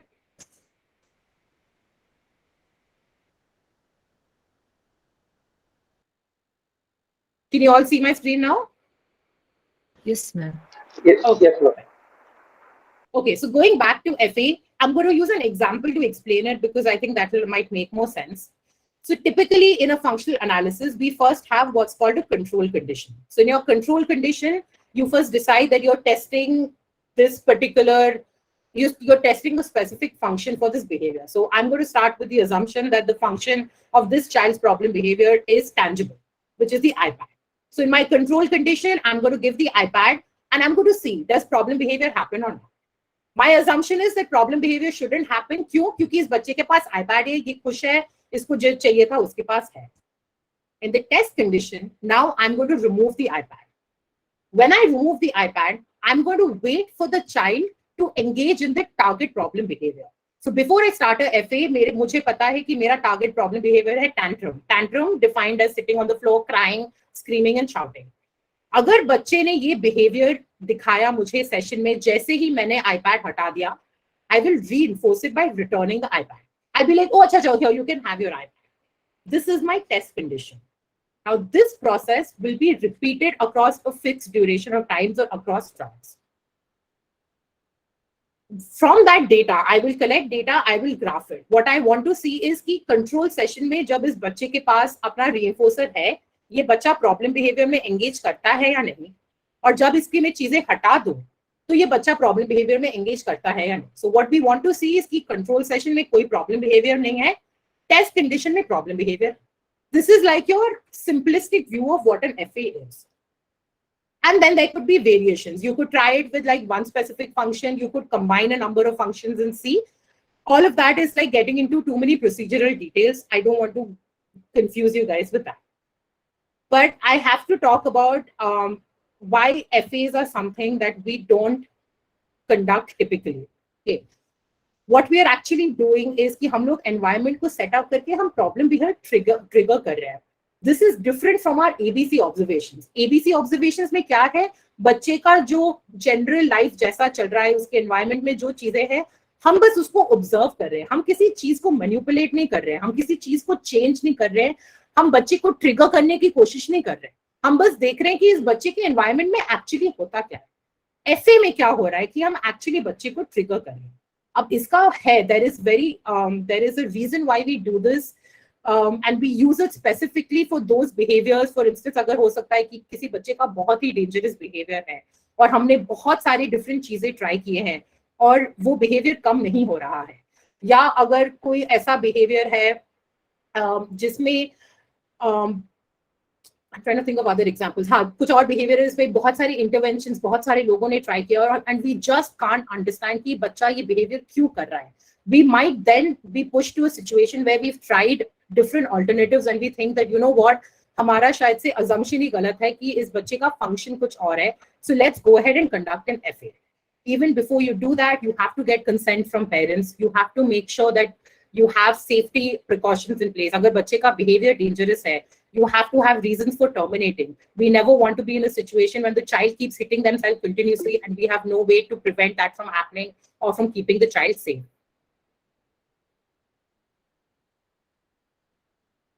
Oh, I see a question from Devalina. I will come back to that. I'm just going to finish off my FA part and then come back to that. So anyway, so coming back to FAs, just to know that it has a lot of aspects to it that could potentially be a thin line between what is an ethical approach and what is unethical. So only people who are trained to conduct FAs should conduct FAs under the supervision of a BCBA. Typically, hamare environment mein, the kind of kids that we work with, you can just do ABC data observations and collect data, and you can go ahead and hypothesize functions and design interventions. So let's talk about that a little bit more. So if not an FA, how else can you test your hypothesis? Simply, you collect more data. So you do direct observation. So if by now, for instance, in Ruhi's example, we feel that, you know what, Ruhi's asking questions in the middle of the class because she's trying to escape the classroom environment and she's trying to get attentions. As an independent observer, I'm just going to come in now that I have a hypothesis and take data to see, is this actually happening? If you get several instances when this is happening, you have enough data to be like, you know what, hamara hypothesis sahi tha. Ruhi doesn't actually want to ask questions because she doesn't understand. She's asking questions क्योंकि उसको यहाँ से भागना है और उसको वो चाहते हैं कि teachers उसको डांटे या peers उस पे हंसे और she's creating this distraction environment. So you have enough data to now be like, okay, this is the function of Ruhi's behavior. I want to put in an intervention to now work with this behavior. And that's like a more socially valid way and a more less resource intensive way. मतलब इसमें क्या है, आपने जाके behavior देख लिया है, आपके पास information हो गया. अगर आप FA करो, it's a lot harder because you have to control the environment, you have to make sure there are other people present. So it's just a very tricky situation. So I would say go ahead and just use direct observations to confirm your hypothesis and then come up with the function of behavior. This brings us to the last part of my presentation is now we have all of this information about hypothesized functions or possible reasons why a person is engaging in a particular behavior. Ab kya? Now let's put it all together. As you guys all know, assessment is important before any sort of teaching that we do. Similarly, assessment is important before developing any sort of intervention for behavior. Assessment should also be comprehensive. So like we discussed, we've got data from our interviews, we've got data from our direct observations, we've come up with a hypothesis, we've gone back, we've collected more data just to make sure कि हाँ हमारा जो assumption था वो सही था या नहीं. Once we have all of this data from our FBA, once we know the why of behavior, then we can plan what next or how do we change this behavior. The most important thing to remember when you're talking about behavior change program is that you must know what replacement behavior to teach. In all of these examples, we have seen that the child's inappropriate behavior served a function. You can almost think of it as some sort of an inappropriate communicative intent. So maybe Shaz does not know how to say, I want my iPad. Maybe Shaz does not know how to say, please go away.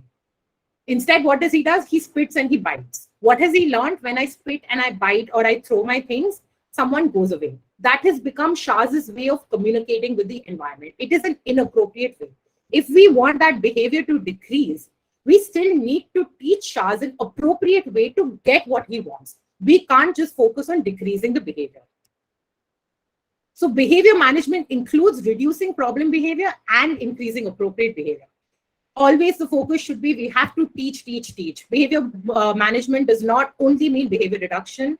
Do not tell the child what they should not do. Also tell the child what they can do instead. We always have to look at skill acquisition or helping and supporting the child in developing appropriate ways of responding. The very reason why this inappropriate behavior exists is because the child doesn't know what is an appropriate way to engage with the environment. Once we have figured out what is it that the child wants, then we can go ahead and say, hey, this is no longer going to get you reinforcement. This is how you can get your reinforcement. This is how this behavior will now get access to the function that we think it serves. Okay, that is overall my whole presentation. Any other questions? Actually, let me first take Debolina's question. So your question is, ma'am, when the peers laughed, if Ruhi got embarrassed, would that be counted as behavior? Okay, the feeling of embarrassment is not something you can observe. If there is an external manifestation of that embarrassment, okay, so if you see that, you know, maybe like Ruhi put her head down, she starts crying, or she looks away, we can see as those are the behaviors that you can observe. Those would be the behavior. Embarrassment by itself cannot be a behavior. That's an emotion, that's a feeling, that's not something we can see. Any other questions, comments, thoughts?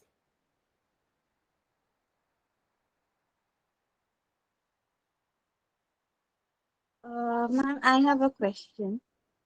Yes. Like, for example, if a child engages in an undesirable behavior, like, for example, spitting to get rid of somebody, or just to, uh, forcing somebody to leave the room or Right. whatever.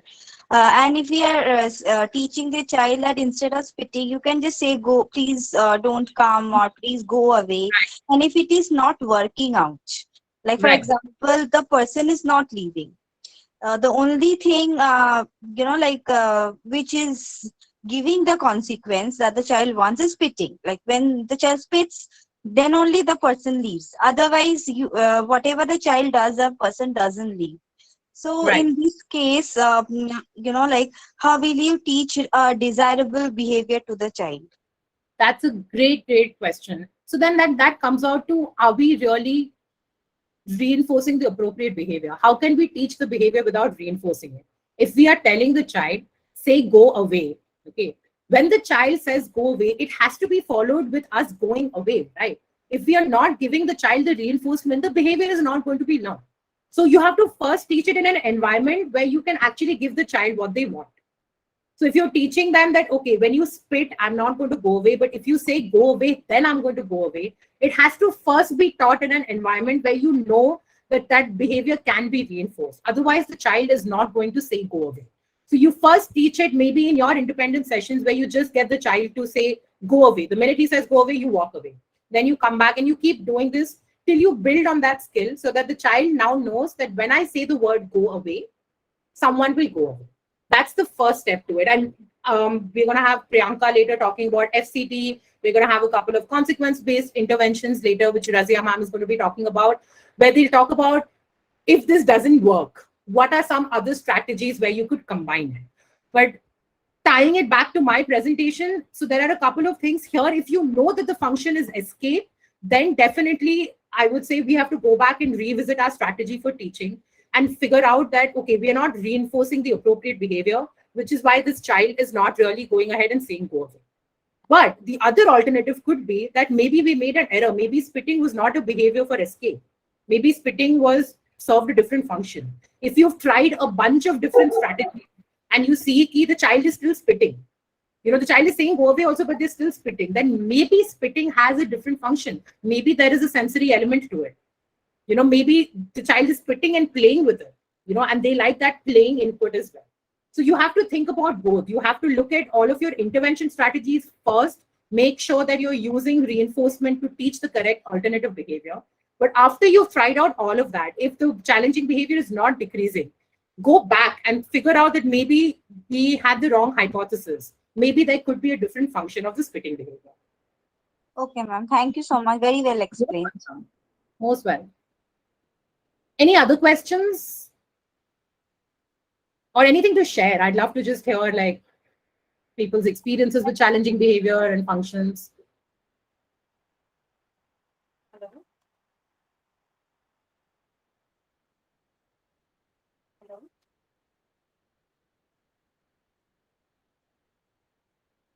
Ma'am, there is a hand raised by Rima and Banu. Yes, Rima, would you like to go first? Oh, your mic is not working. I'm so sorry. You can type in your question or your comment and I can respond to it.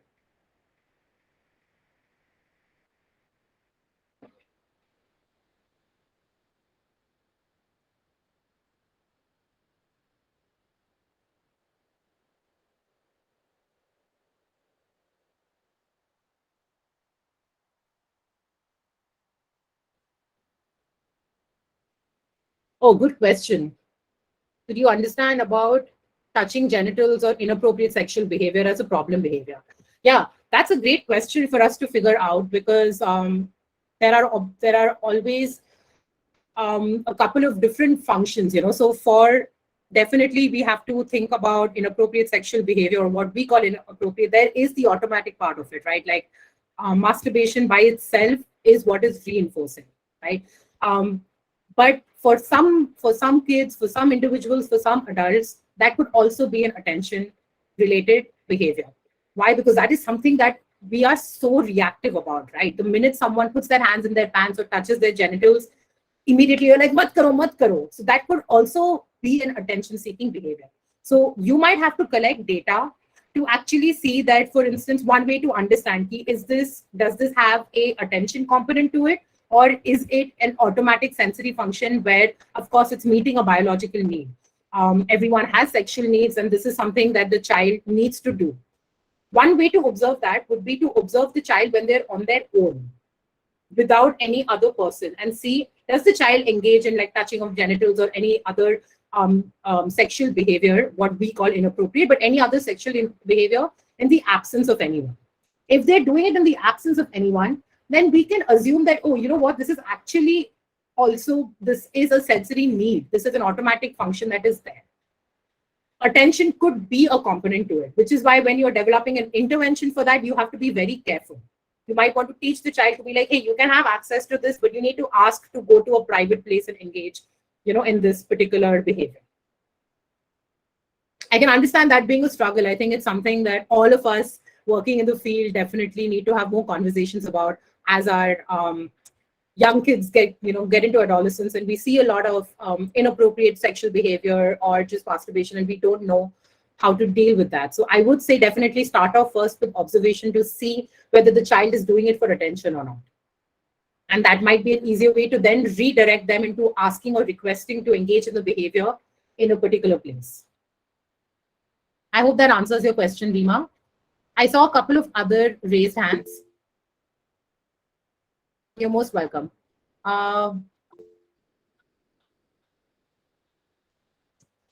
Okay, so is it difficult to use ABC analysis with children, those who have internalized behavior? So if the child doesn't necessarily show any overt behavior, rather feels bad, gets nervous, or gets anxious, how to measure the behavior? Oh, really great question. That's a really good question. And I think that's a lot of what I'm hoping that our field is moving towards, is to consider emotions like anxiety, like depression, like feeling bad. Most of these behaviors do have some sort of an external manifestation, right? And that is the tricky part for us to try and figure out that, okay, if this child is feeling nervous, what would this child do? How do we know if a child is not communicating that they are nervous, but we are feeling that the minute you present work, the child moves away, or, starts looking around or starts playing with their pencil? These could be signs for us to be like, okay, there is something about this environment that is not comfortable for the child. So a lot of this will depend on our observation. When you're collecting ABC data, our observation, talking to parents. I'm right now currently working with a client. Obviously, I will not share details about them, but we are suspecting that this child has a lot of anxiety about work being presented.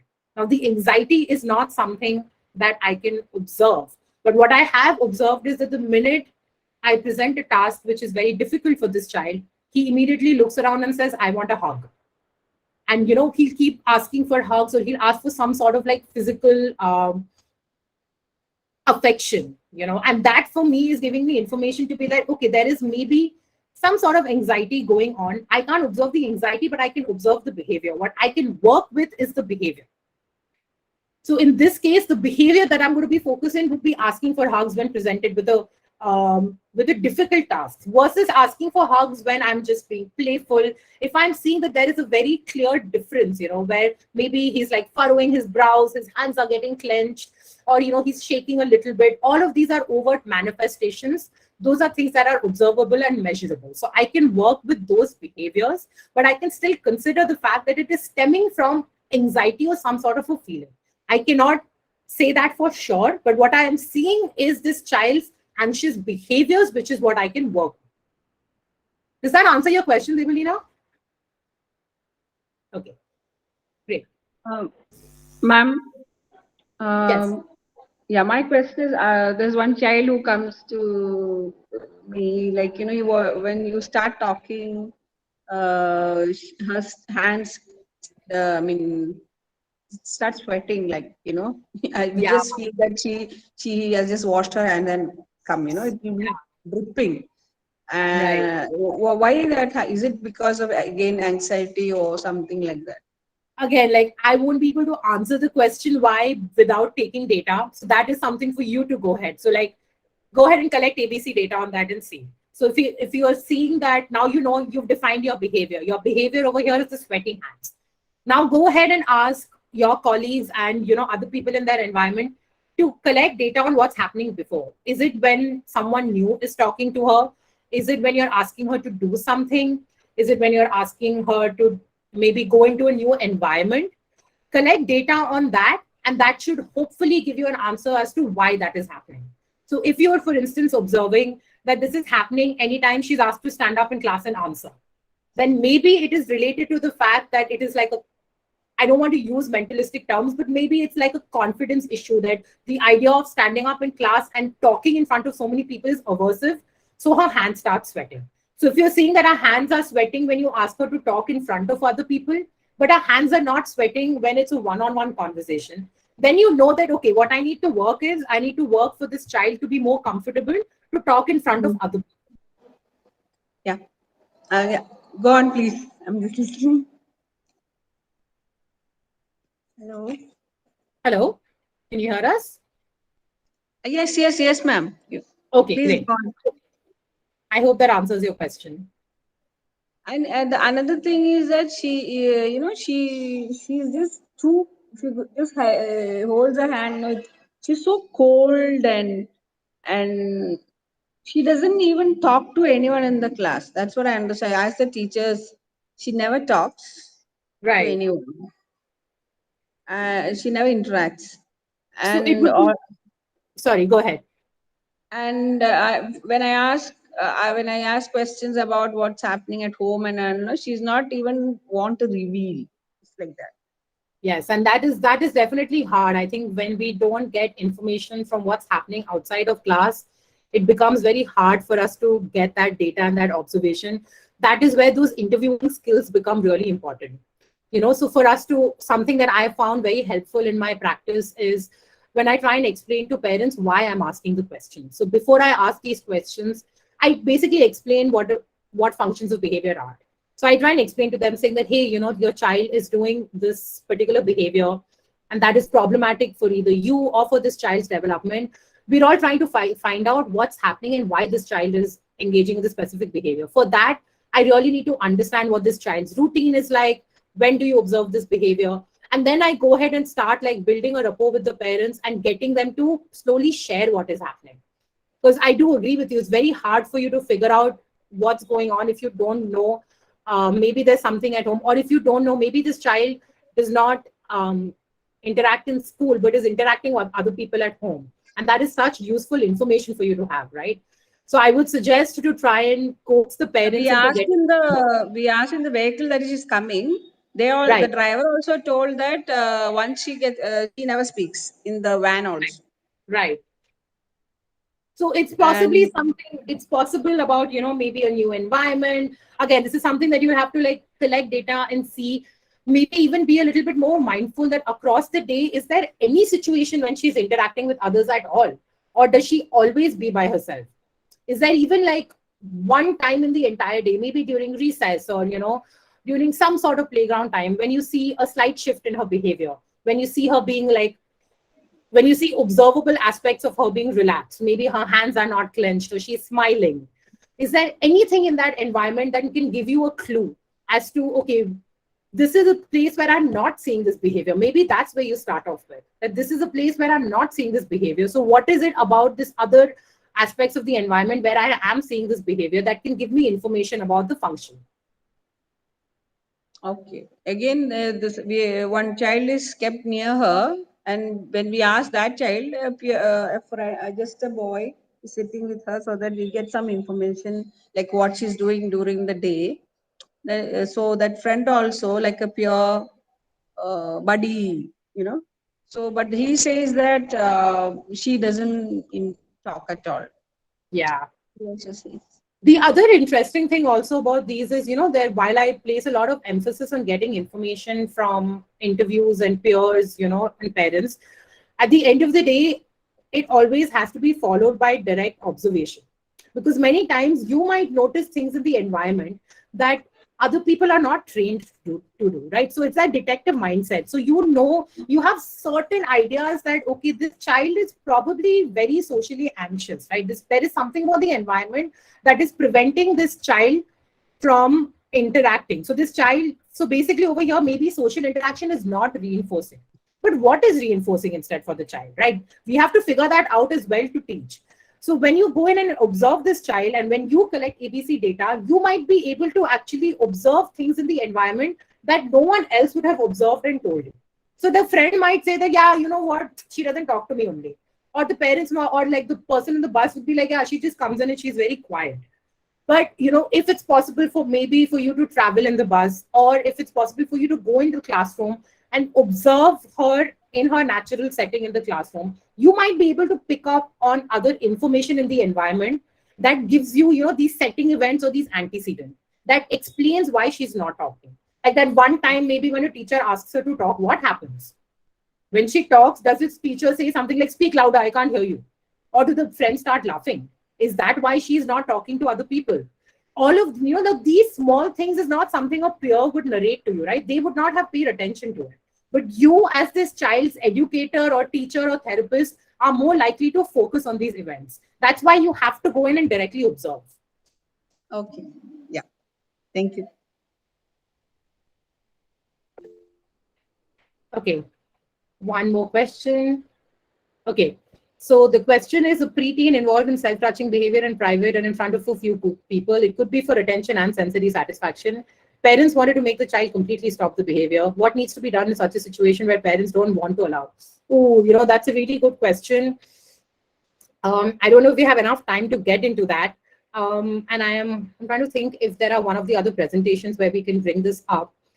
I would say first, my go-to thing would be to first talk to the parents about this, because, and again, this is a very ethical situation as well, because you want to respect the parents' wishes, but at the same time you need to understand that this is a biological need.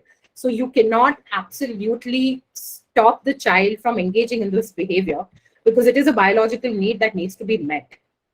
I honestly feel like probably more work needs to be done with the parents and needs to be explained to them, saying that, listen, this is a biological need that needs to be met.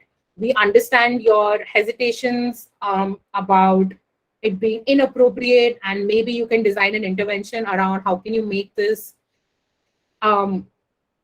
as appropriate and secretive for the, in a way that doesn't offend the parents' sensibility. Maybe that can be the focus. But the first step has to be conversation with the parents, because it's very, very hard. This is ethically, I would say, it's not a behavior that I would personally work on completely eliminating. I think it's unethical for us to eliminate this behavior. So I think the question has to be to talk to the parents to find a midway to say that, hey, this child is going to always engage in this behavior. It's a biological instinct. What we can instead do is find an appropriate time, place, in a way that does not offend anyone else's sensibilities.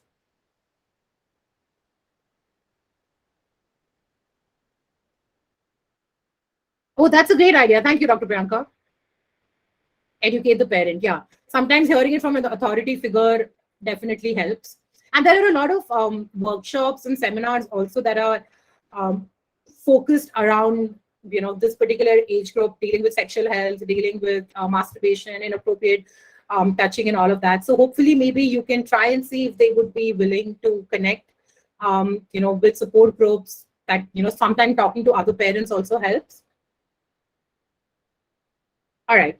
With that, I think we can wrap up so that you have, oh, Dr. Priyanka, please unmute yourself. You have great, I think you're better equipped to answer this. No, I was just saying that sometimes when direct conversations don't help, and parents are wanting to stop a behavior, but ethically it's not to be done. Maybe connecting to another parent who understands this better will work. Sending out small booklets or resources from other countries. Sometimes what America and UK says gets digested better.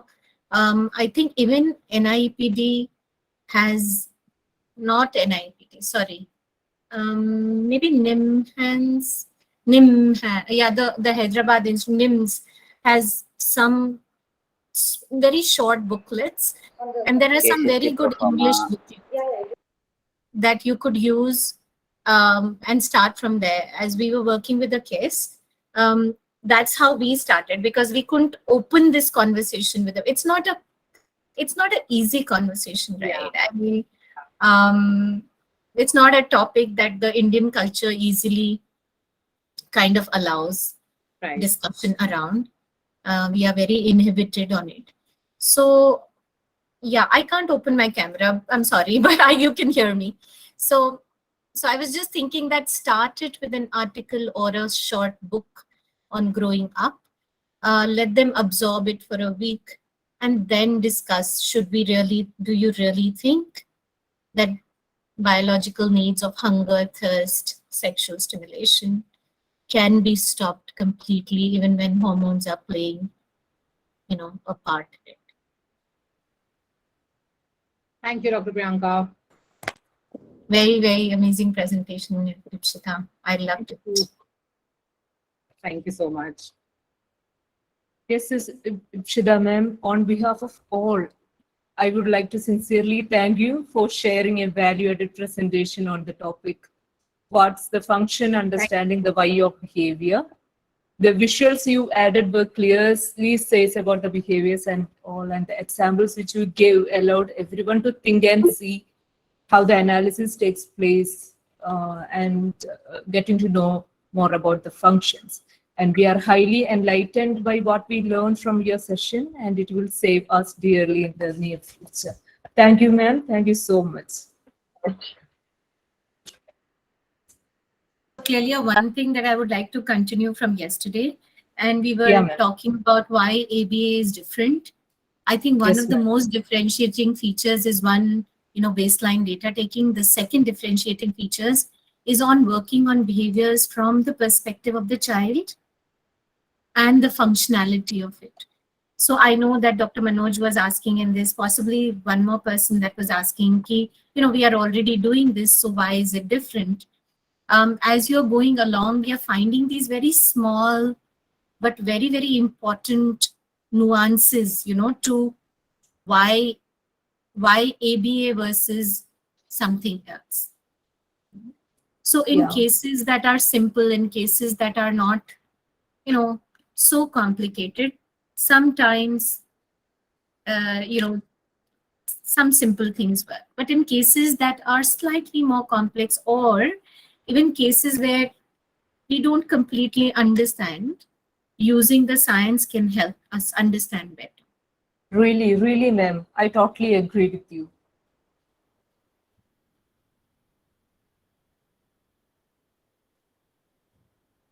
Moving to our next presenter, Ipshida Banerjee, ma'am, who is a board-certified behavior analyst with more than 8 years of experience working with children with developmental disabilities. She has a master's in psychology from United Kingdom and is trained as a clinical psychologist from India. And she did her MPhil from Kasturba Medical College, Manipal. She has also worked in the research field in the US at Temple University's Adult Anxiety Clinic. After hearing about ABA as an evidence-based tool to bring about progress in children with developmental disorders, Ipshida went on to certify as a BCBA from the US. Ipshida has worked in clinic settings with children in early intervention groups and also gained valuable experience working in school settings with the children ranging from 5 years to 18 years. Having varied diagnoses like autism, emotional and behavioral disorders, like oppositional defiance and conduct disorders. I welcome you, ma'am, and ma'am will be talking more about proactive or antecedent strategies to prevent maladaptive behaviors.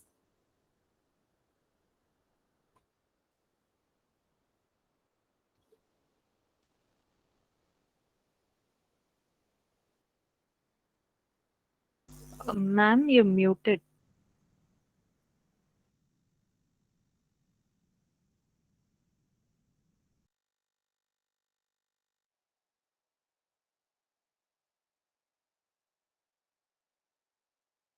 Vijeta, we still can't hear you. Your audio is not connected in this device.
Vijayda ma'am, your mic is not connected. Like you need to unmute yourself or like your audio is not at all.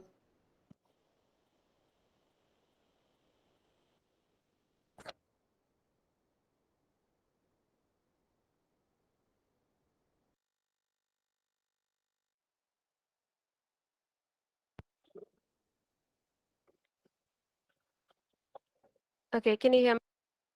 Yeah, we can hear you now. Okay, excellent. Sorry for the inconvenience. And can you see my screen as well?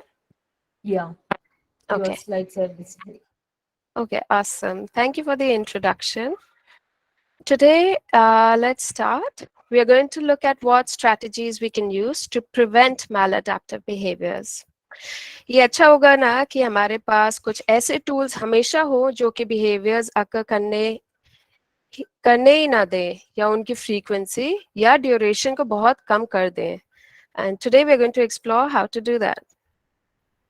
Okay, आज का agenda है, हम पहले देखेंगे कि कैसे problem behaviours frequently autism में दिखते हैं. 3 टर्म कंटिंजेंसी के बारे में अपने डिटेल में ऑलरेडी सुना है, तो I'll just skip through that. 4 term contingency क्या होती है ये जानेंगे. एंटीसीडेंट इवेंट्स क्या होते हैं जानना जरूरी है, क्योंकि अगर हम वो आइडेंटिफाई और ट्रैक करेंगे तो जल्दी स्ट्रैटेजीज यूज करने का सोचेंगे और बिहेवियर्स अवॉइड कर पाएंगे. प्रोएक्टिव स्ट्रैटेजीज कौन कौन सी होती हैं, एंड आखिर में थेरेपिस्ट की क्या क्वालिटीज होनी चाहिए, थेरेपिस्ट या पेरेंट जो भी बच्चे के साथ इंटरेक्ट कर रहा है, उनकी क्या क्वालिटीज होनी चाहिए बिहेवियर्स को मिनिमाइज करने के लिए. Okay, so behavior related problems autism में काफी बार देखी जाती हैं. They could be related to the rigidity or inflexibility or other reasons in the child. अलग अलग तरीके के behaviors देखे जाते हैं, जैसे कि aggression, self-injurious behavior, elopement या escape करना, ये बहुत ही commonly observe करे जाते हैं. And these are often one of the reasons parents seek psychological or behavioral services from us. Problem behaviors को हम define कर सकते हैं कि they are acts of sufficient intensity or frequency that affect the self and others in the environment. जो behaviors persons की safety, उनकी independence या skill development को impact करती हैं. ये behaviors एक individual और उसके environment को negatively affect करते हैं. ये 2 तरीके के हो सकते हैं, behavioral excesses and behavioral deficits. behavioral excesses में कोई चीज normal से ज्यादा हो रही हो, काफी बच्चे रोते हैं, but अगर वो एक एक घंटा रो रहे हैं, दिन में 10-10 बार रो रहे हैं, so it is out of the norm, it is an access.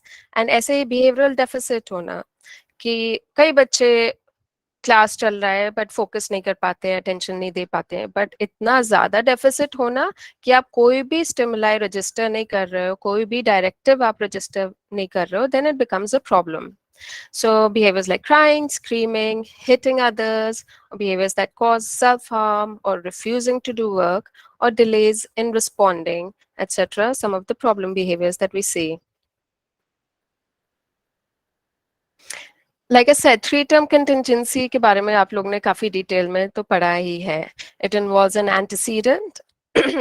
It is what occurs first in the environment prior to the behavior occurring. And behavior is what is caused by the antecedent, and consequence is the response to the behavior. ये contingency dependent होने का मतलब होता है कि उस behavior का होना उसके preceding stimuli पे dependent है. जैसे कि कोई stimulus present हुआ जिसकी वजह से behavior हुआ, antecedent present हुआ जिसकी वजह से behavior हुआ, इसको contingency dependent behavior बोलते हैं.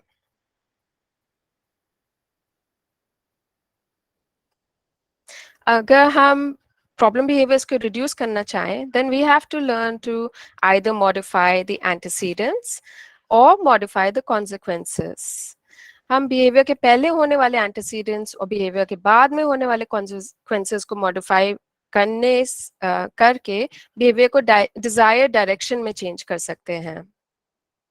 But if we look at the four-term contingency, इसमें बहुत ही इंपॉर्टेंट एस्पेक्ट इंक्लूड होता है मोटिवेटिंग ऑपरेशंस का, जो कि एनवायरमेंटल या इंटरनल वेरिएबल्स होते हैं, जो कि स्टिमुलस जो आप प्रेजेंट करते हैं उसकी रीइंफोर्सिंग वैल्यू को ऑल्टर कर देता है या चेंज कर देता है. ये दो टाइप के होते हैं. एस्टैब्लिशिंग ऑपरेशन जो कि रीइंफोर्सर की वैल्यू को इंक्रीज कर देता है, बढ़ा देता है, एंड बिहेवियर को इवोक या पैदा करता है. एंड अबॉलिशिंग ऑपरेशन माने खत्म करना, जो कि रीइंफोर्सर की वैल्यू को डिक्रीज कर देता है या बिहेवियर को पैदा ही नहीं होने देता है. जैसे कि अगर कोई पर्सन एग्जांपल लें, तो अगर कोई पर्सन बहुत भूखा है तो उसके आगे आप प्लेन खिचड़ी भी रख दो तो उसको वो फूड की रीइंफोर्सिंग वैल्यू बढ़ जाती है क्योंकि उसको भूख लगी हुई है, एंड कॉन्सिक्वेंस उसका हंगर सेटिस्फैक्शन होगा. But on the other hand, if that person is not hungry at all or has just had an ice cream or two, and आप उसके सामने उसकी favorite chocolate भी रख दो, then it might work as an abolishing operation because the motivating aspect of hunger is not present or the sugar spike is already in their body. So problem behaviours को reduce करने के लिए हम motivating operations पे भी ध्यान देते हैं, क्योंकि उनको ऑल्टर करने से हम बिहेवियर्स को इंक्रीज या डिक्रीज कर सकते हैं. And these effects of motivating operations are contingency independent. That means they are not dependent on the stimulus present there to evoke or to to evoke or abate the behavior. Like behavior को present होना या ना होने पे उस पे कोई फर्क नहीं पड़ता है. Okay. So we'll look at antecedent strategies, which are also known as proactive or preemptive strategies. ये behavior के पहले होने वाले environmental events का manipulation है, जिसका aim problem behaviors reduce करना और उन behaviors को appropriate behaviors से replace करना होता है. सबकी लाइफ में बहुत तरह के एंटीसीडेंट इवेंट्स या फैक्टर्स होते हैं जो कि बिहेवियर्स को अफेक्ट कर सकते हैं, जैसे कि एनवायरमेंटल फैक्टर्स, इंटरनल और बायोलॉजिकल फैक्टर्स, हमारे आसपास फैमिली में होने वाले चेंजेस या इंडिविजुअल या personal factors. I will be touching upon each one of them now. So environmental factors को देखिए. हमारे there are many possible triggers that can be present in our environment that the person may find uncomfortable, like noise presence, जो कि over या under sensitivity present करती है बच्चों में. सो आपने कई बच्चों के बारे में सुना होगा जो दूर चलते हुए ट्रक की आवाज भी उनको बहुत ही तेज साउंड करती है, but they might sit happily next to the washing machine working and उनको कोई फर्क नहीं पड़ेगा. That's because they have either oversensitivity or undersensitivity to particular stimuli that can create distractions for them. Then strong lighting can be a factor as well, like the placement of the desk where the child is working. If the light is glaring on them, it can be uncomfortable for them as well. Then there can be distractions, जो कि हम सब जानते हैं, toys, या TV, iPad, etc. That can be in the environment that can be distracting for the child and can reduce, induce behaviors. And there can be particular personal things जो कि अलग बच्चे में अलग-अलग तरीके के दिख सकती है, like some children like to align toys एक लाइन में, या मेरा ही एक क्लाइंट था जो हमारे ऑफिस में प्रिंटर का कार्टन था, उसको हमेशा चाहिए था कि वो एक पर्टिकुलर तरीके से लगा रखा जाए, तो जैसे ही कोई भी आए अगर गलती से भी कार्टन हल्का सा टेढ़ा भी हो जाता था, if he saw that, there used to be a lot of behavior, screaming, yelling, and he would push people away just to try and get to moving the carton in that one very particular direction that he had kept it. So after a day or two of this, we had to actually put the carton in recycling bin to avoid it becoming a trigger for that child. And और भी sensory issues हो सकते हैं कि एक बच्चा था जो हमेशा सेंटर में पहुंचते ही किसी तरह के भी पहुंचता था एंड अपनी टी शर्ट उतार देता था या शॉर्ट्स उतार देता था, and then we had to find out that the label in the clothes, like at the back of the t-shirt या t-shirt ये neck के पीछे या side में जो label होता है वो उसको irritate या scratch करता था. So that is what used to trigger behaviors in that child. So other factors that contribute to behaviors can be biological, like sleep disturbances. कई बच्चे होते हैं उनको जल्दी नींद ही नहीं आती है या बहुत जल्दी सुबह उठ जाते हैं. Sleep apnea की problems होती है जिसमें breathing difficulties होती है जिससे बार बार नींद खुलती है उनकी रात में, या और ऐसे तरीके की sleep problems होती है. And then hunger. Hunger is a big trigger. Have you heard of the term being hangry? So hunger, yeah. So hunger से irritability increase होती है body में because there's a shortage of glucose in the body, and cognitive functions don't work properly. And we see that in kids, we see that in adults. हम में भी हमारी family में भी तो hangry concept इतनी common है कि we always keep snacks with ourselves so that nobody is irritable and they can just quickly get some food in their bodies. And then tiredness or illness are other factors as well, and digestive issues like constipation, bloating, diarrhea, etc. can also make children uncomfortable. Then there are familial factors. The people that the person lives with may also contribute unknowingly to behaviors due to varied reasons. जैसे कि घर पे visitors आ रहे हैं या घर में एक नया बच्चा आने वाला है, they can trigger behaviors in non-neurodivergent kids as well. So other factors like change of routine. अगर आप ऑफिस एक रास्ते से जाते हो बट वहाँ ट्रैफिक जैम दिखा रहा है गूगल मैप्स में और आप दूसरा राउट ले लो, so that is something that kids with rigidity or inflexibility cannot tolerate, and that can also trigger behaviors. Or even conflicts at home, घर में कोई लड़ाई हो जिससे भी emotional anxiety increase हो सकती है बच्चों से, so they are at a lower threshold for behaviors occurring. There are individual factors also that can lead to behaviors, like a person's lack of ability or skill being challenged. जैसे अगर आप किसी task में बच्चे से कुछ करवाना चाह रहे हैं जो कि उसकी ability ही नहीं है या उसने वो skill सीखी ही नहीं है, at one point it can trigger behaviors. For example, मेरा एक बच्चा था जिसके आगे के 2 दांत मिसिंग थे, छोटा बच्चा था, एंड उसका एक टारगेट था, उसको नंबर 6 आइडेंटिफाई करना था, बट एक्सप्रेसिव आइडेंटिफिकेशन था, सो ही हैड टू से the number 6, but the operational definition जो हमारे सुपरवाइजर ने लिखा था उसमें लिखा था so he has to pronounce it properly, otherwise it's incorrect, but he, because of the missing teeth, उसको lisp हो रहा था, so he would say sit instead of 6. So from his point of view, he was giving the correct answer, but we were repeating the trials because he was not able to actually say it according to the definition. But that is a lack of ability, because it's not like he did not know how to say six. So that was leading to frustration. So we had to catch hold of the supervisor and be like, this, you have to change the definition. It's not कि उसके अंदर ability नहीं है, वो identify करने की, but वो बोल सही से नहीं पा रहा है. So that could, we have to keep in mind such factors as well when we are handling kids and their treatment.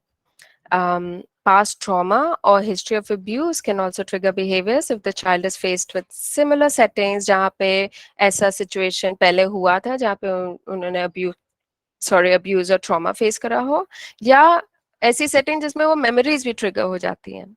जैसे एक बच्चा था, उसको एक बार due to lots of behaviors उसको PT के class में restrict करा गया था, restrain करा गया था. But now anytime उसके schedule में PT की class आने वाली थी, he used to start having escape behaviors in the school setting. So we had to identify why it was occurring and how we could allay anxiety so that those behaviors can be reduced. Okay. So what are the proactive strategies that we can use to tackle these different factors? Let's take them one by one.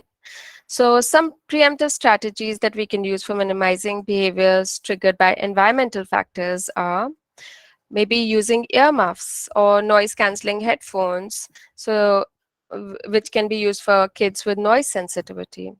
और जैसे अगर strong light से issue है तो हम desk placement change कर सकते हैं, या लाइट पे ट्रांसपेरेंट पेपर चिपका सकते हैं अगर लाइट का बल्ब नहीं चेंज कर सकते, so that they can avoid exposure to direct overhead lights. Then toys can be put out of sight until they are to be used for reinforcements or breaks. And then those idiosyncratic or pet peeves can be tracked, identified, and watched out for. So like the example I gave about removing the carton out of sight during work times. Adaptive clothing can be used that is label free. Sorry, which bit?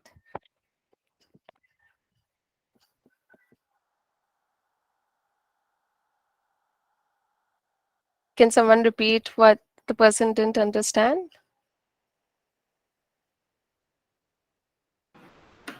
I didn't hear anything, Vijayta. Okay, I'm sorry. I thought someone said, oh, sorry, it was my watch. Okay. My watch said. Can I tell you a quick anecdote that we were trying to solve this morning? Sure.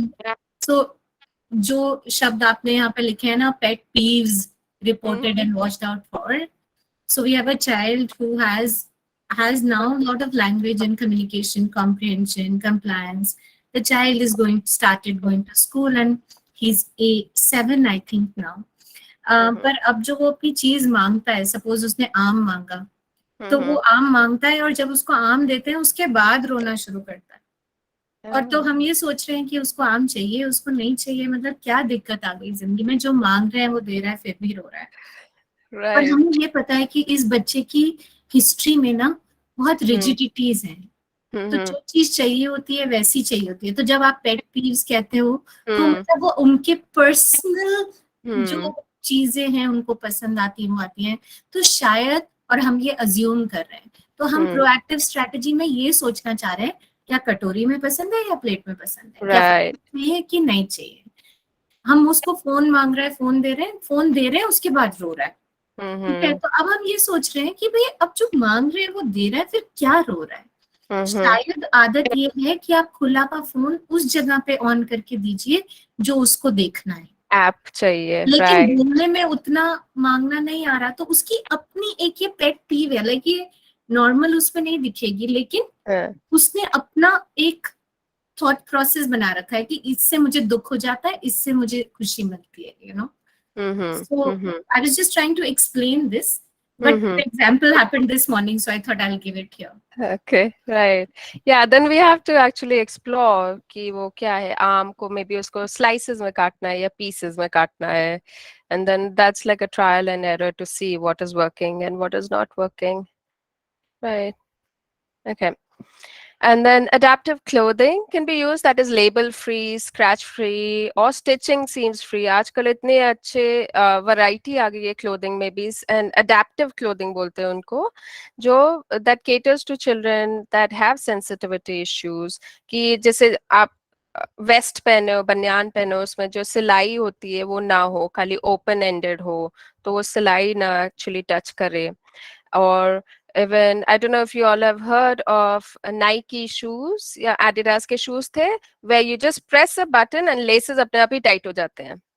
So they took that out for as a feature for handicapped people. And of course, Velcro shoes also can be used if the child cannot tie laces. So yeah, you know, looking at that to avoid frustration because of lack of ability will help minimize a lot of behaviors. And desk and chair should be placed in such a way that the child can be prevented from running away until the break is scheduled or requested for. But we have to be careful we are not restricting the child's movements. So we'll get to that bit. Okay. Biological factors के लिए antecedent strategies usually तभी लागू कर सकते हैं जब हमें उनके बारे में पता चल जाए. इसलिए parents से open communications channel रखना बहुत ही important है.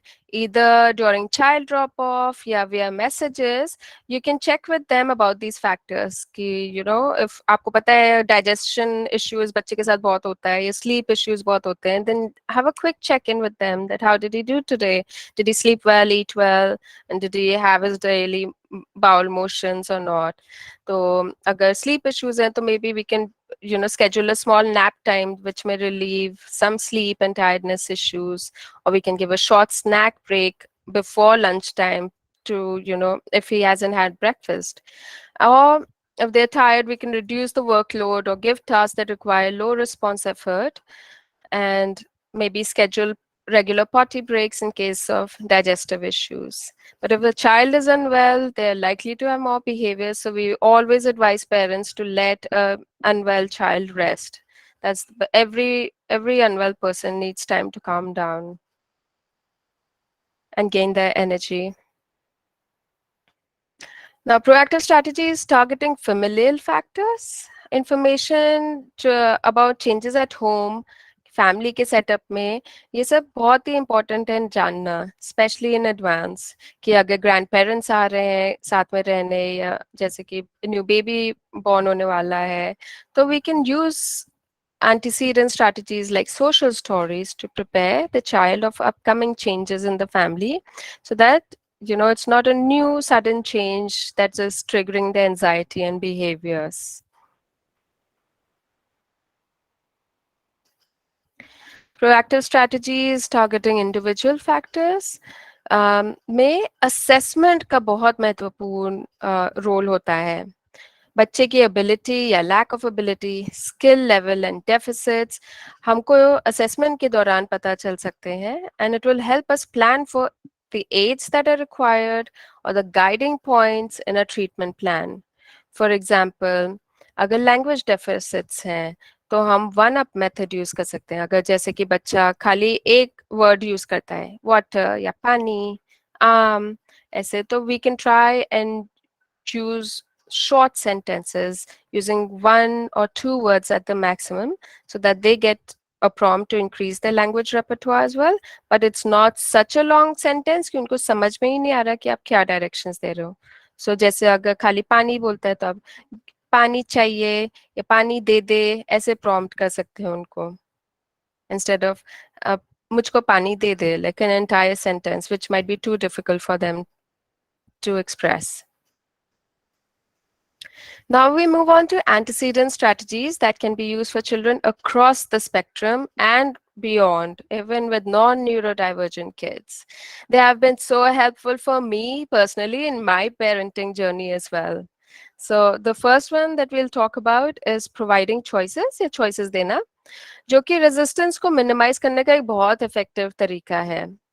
ये चाइल्ड को थोड़ी इंडिपेंडेंस देता है ये डिसाइड करने में कि वो अगली चीज क्या करेगा, and it helps avoid a lot of power struggles and resistance.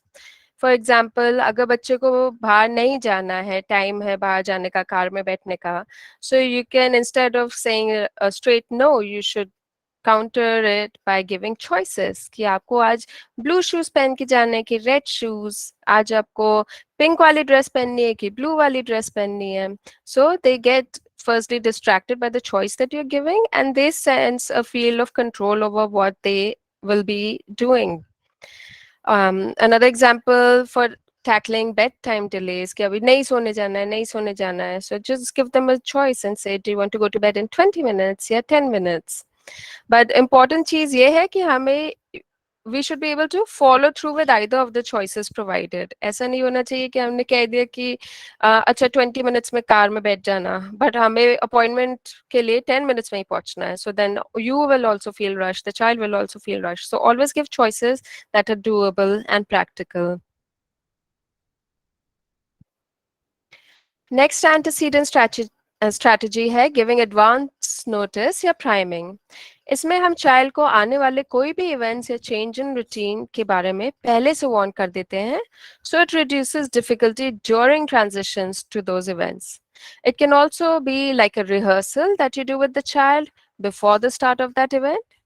और ये strategy हम visual schedules जैसे कि एक आप पिक्चर भी यहाँ देख रहे हैं या सोशल स्टोरीज के साथ भी यूज कर सकते हैं, जैसे कि वो बेबी वाले एग्जाम्पल में हमने बताया.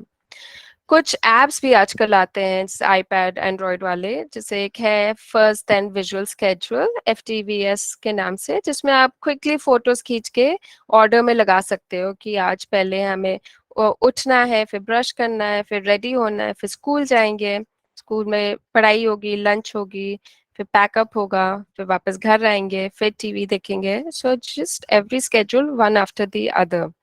And you can change the format to see 2 schedules, upcoming schedules at a time, or the entire schedule, so that they get an overview of the entire day. So this is especially helpful for kids with autism who may not register auditory stimuli that well. So, you know, they cannot focus on whatever directives are being given. But if you present pictures of these activities during the day, it is easier for them to track what will be occurring next.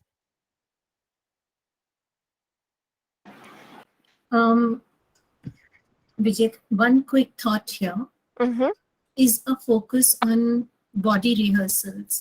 A lot of time, children with autism, as you're saying, auditory or even visuals will not register and transfer to the body doing, you know, what is needed. So I think you've duly put it there. The actual rehearsal is what really makes a big difference, especially in ADHD or in executive function, where cognition, knowing, priming, registering, memory, everything works, but the body doesn't do because it's not practiced it before. Right. Yeah, that's a good one for focus. Is Right. Yeah, that brings this news back in memory where US में जब हम थे तो हमने सुना था एक बच्चे की मदर को फ्लाइट लेनी थी, बच्चे को लेके जाना था कहीं पे. So she had actually requested the airlines if they could do a dry run, कि वो बच्चे को एयरपोर्ट लेके आएगी, उनको लाइन में लगाएगी, luggage just handbag check in कराएंगे. And she also connected with Boeing factory वहाँ पास में थी, where you have like the Boeing museum, airplanes थे. So she also took the child inside the airplane and to show, you know, this is what an airplane looks like, and यहाँ पे हम ऐसे बैठेंगे, इतने घंटे के लिए होंगे, इतना आपके पास iPad का टाइम होगा, activities करेंगे, and then we will land. So that, you know, that ties up beautifully कि actually bodily rehearsal उसको करने को मिला, which would help prepare him for that upcoming journey.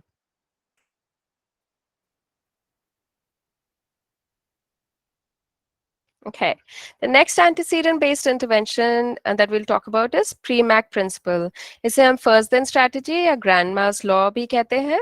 इसमें हम learner को पहले एक less preferred activity करने को कहते हैं and फिर एक more preferred activity का access देते हैं ताकि more preferred activity reinforcement की तरह काम कर सके to finish the less preferred activity. जैसे हम learner को कहते हैं first do your homework and then you can play, या first dinner खाओ and then you'll get मिठाई.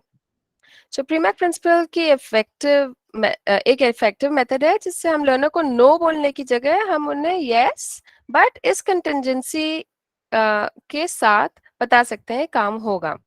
जैसे अगर उन्हें खेलने का मन है बट उन्होंने होमवर्क कंप्लीट नहीं किया है, तब हम उन्हें ये बोलने की जगह कि यू कैन नॉट प्ले, हम ये कह सकते हैं first homework and then you can play. And Premack principle importantly तब इफेक्टिव होगा जब हम लर्नर की पसंद की हाई प्रिफर्ड आइटम्स यूज करें as rewards. So it's not like you can say पहले आप खाना खाओ फिर आपको लड्डू मिलेगा, और बच्चे को लड्डू पसंद भी नहीं है। So you have to have some reinforcing activity for them to do the low reinforcing activity. First then जैसे शॉर्ट एंड क्लियर स्टेटमेंट्स को समझने एंड फॉलो करना हमारे बच्चों के लिए इजी होता है। इसके साथ भी हम विजुअल्स यूज कर सकते हैं फर्स्ट देन स्टेटमेंट के साथ, उससे और ज्यादा अंडरस्टैंडिंग मिल जाती है लर्नर को इस कंटिजेंसी के बारे में। सो like we see here, first do 5 math problems, then you can take a TV break. Your first we'll have a doctor's visit today, and then you can go to the playground. Okay. The next behavior strategy, antecedent strategy, we'll talk about is behavioral momentum.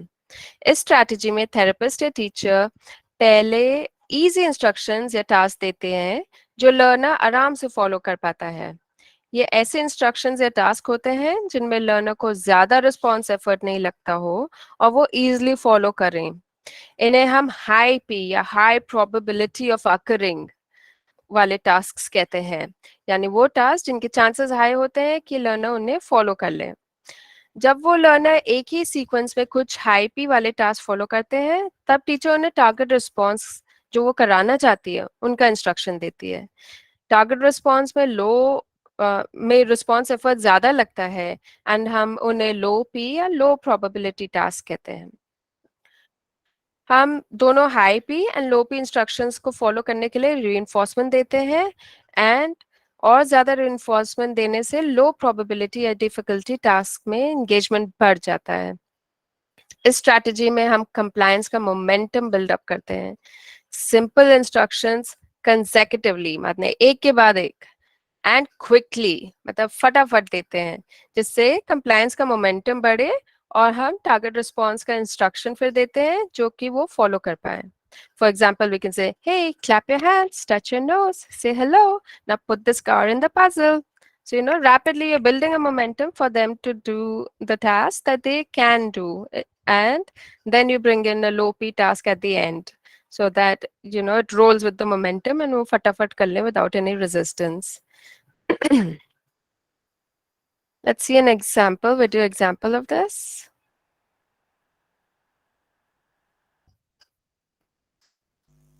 Ma'am, there is a question in the chat box. Yes. Could you explain the first point again of behavior momentum? Okay. Skills that are already in a person's repertoire. जो person की ability में already होती हैं skills, जो जिनका occurrence होना, जिनका वो कर पाना के high chances होते हैं, वो अगर हम quickly उनको instructions दे करने के लिए, तो resistance को overcome करने में लो प्रोबेबिलिटी टास्क करने के लिए जो रेजिस्टेंस क्रिएट हो रहा है, डिफिकल्ट टास्क करने के लिए जो रेजिस्टेंस क्रिएट हो सकता है, उसको ओवरकम करने के लिए इम्पोर्टेंट होती हैं। So for example in my example that I stated, अगर उसको पजल फिट इन करने का जॉब मुश्किल लगता है, टास्क मुश्किल लगता है, तो हम ऐसे आसान कार्य पहले उसको बता रहे करने के लिए, जैसे आप हाथ क्लैप करो, नोज टच करो, these are we are assuming that the child already knows, तो हम फटाफट उसको जल्दी जल्दी करवा रहे हैं कि आप clap your hands, touch your nose, say hi, now put the car in the puzzle. तो इनर्शिया जो रेजिस्टेंस है उसका ऑपोजिट मोमेंटम बिल्ड हो जाता है फटाफट काम करने के लिए, और उसके बाद हम रीइंफोर्सिंग कॉन्सिक्वेंस भी देते हैं जिससे कि वो काम कर सके। Did that explain?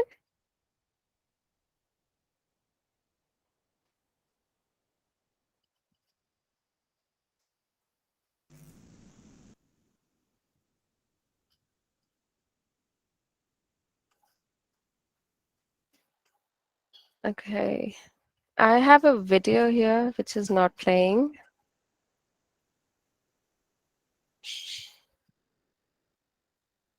Priyanka ma'am, do you know how I can get that to work? Maybe Vijeta, you can try the YouTube link direct, or if there is a link. Thank you, Nitika.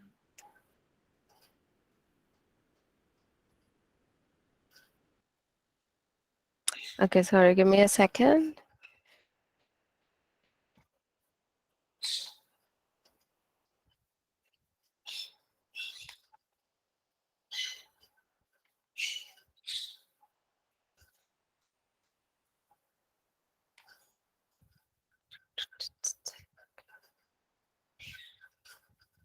Okay, here goes.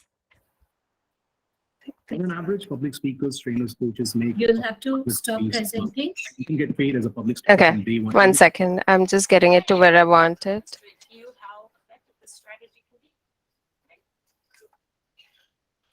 Okay, share this tab instead. Okay, can you see YouTube now? Yes, ma'am. Okay, great. Okay, this is an example of behavioral momentum. What shape? Well, I don't know. Okay, so Emma, look at me. Touch your nose. Oh, good job. Touch your forehead. Oh, good job. Do this. Good job. Rub your belly. Oh, good job. Two hands. And what shape is this? It's a what? Circle. Good job! Yay! Emma, touch your nose. Oh, good job. Rub your belly. Oh, good job. Touch your forehead. Good job. Do this. Oh, good job. What shape? Amen. Good job! Yeah! Put it in the puzzle. Yay! Okay.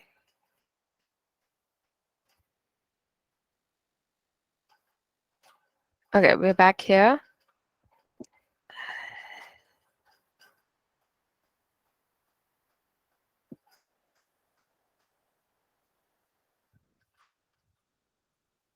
Great. I'm glad that you think it was explained really well in the video. And I am stuck on how to go back to my slide.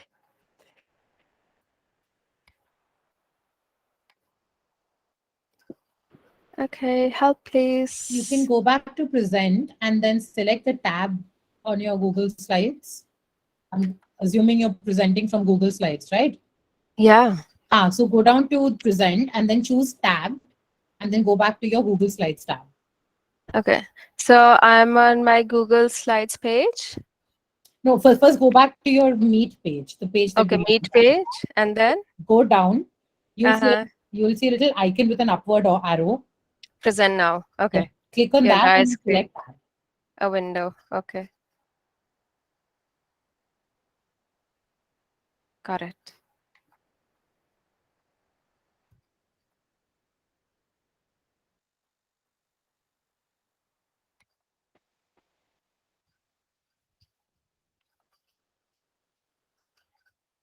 Okay, can you see this?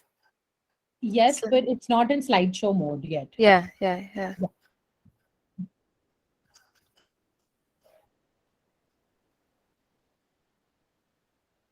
Perfect.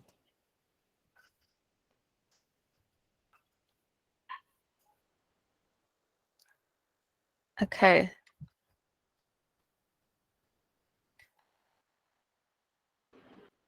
Vijeta, I think you've gone out of slideshow mode. Okay.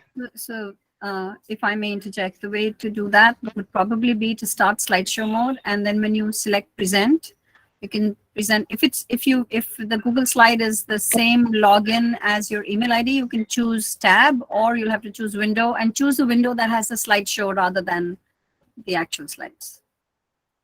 Okay. I am actually not able to see. Okay, hang on. Yeah, it's fine. We can see FCT. Okay, hang on. Thanks. Oh, we can see it now. We can see it. It's perfect. Okay, 1 second.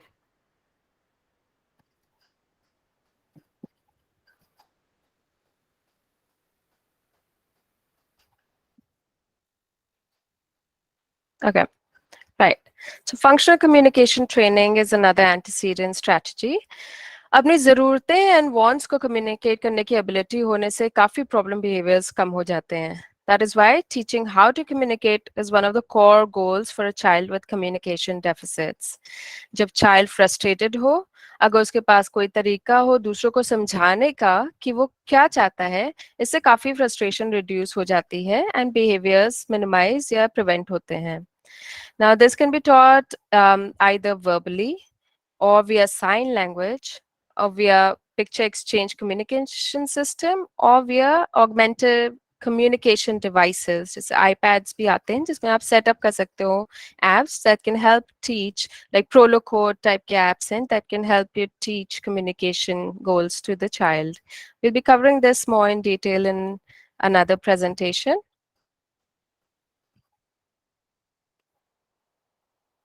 Okay. Nope. And the video is not working again. So just go back. So I've got a video to show this, how quick way to teach functional communication. Right, here it is. Sorry, 5-second app.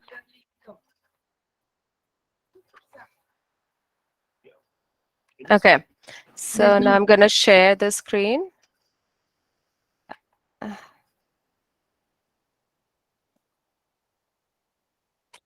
Now I'm not getting the option to share the other tab. We can see the YouTube. Oh, you can? Oh, great. Okay. We can't hear it. Oh. When you share, you have to share the sound as well.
Right, so back to slideshow. The next strategy that we'll discuss is non-contingent reinforcement. इसमें learner को reinforcer time based schedule पे दिया जाता है ना कि target behavior के होने पर. इसमें या तो एक fixed time schedule होता है जैसे हर 2 मिनट पे learner को iPad मिलेगा या for 30 seconds या फिर variable time schedule होता है जिसमें कभी 1 मिनट पर या कभी 1.5 मिनट पर iPad मिलता है for 30 seconds. ये नॉन कंटिंजेंट होता है. इसका मतलब वो बिहेवियर के अकरेंस पे डिपेंड नहीं करता है, टाइम पे डिपेंड करता है कि 2 मिनट हुआ और आपको आईपैड मिलेगा, चाहे अपने काम कर रहा है या नहीं कर रहा है, does not matter. It's because you that time has been fixed according to the functional assessment that was done. ये स्ट्रैटेजी प्रॉब्लम बिहेवियर्स के अकरेंस को कम करता है क्योंकि जो रिइंफोर्समेंट प्रॉब्लम बिहेवियर्स को मेंटेन करते हैं वो अब फ्रीली अवेलेबल होते हैं एक टाइम बेस्ड स्केड्यूल में. उससे the motivation to engage in problem behavior for attention or for access to tangibles or escape या sensory stimulation काम जो आते हैं वो minimize हो जाता है.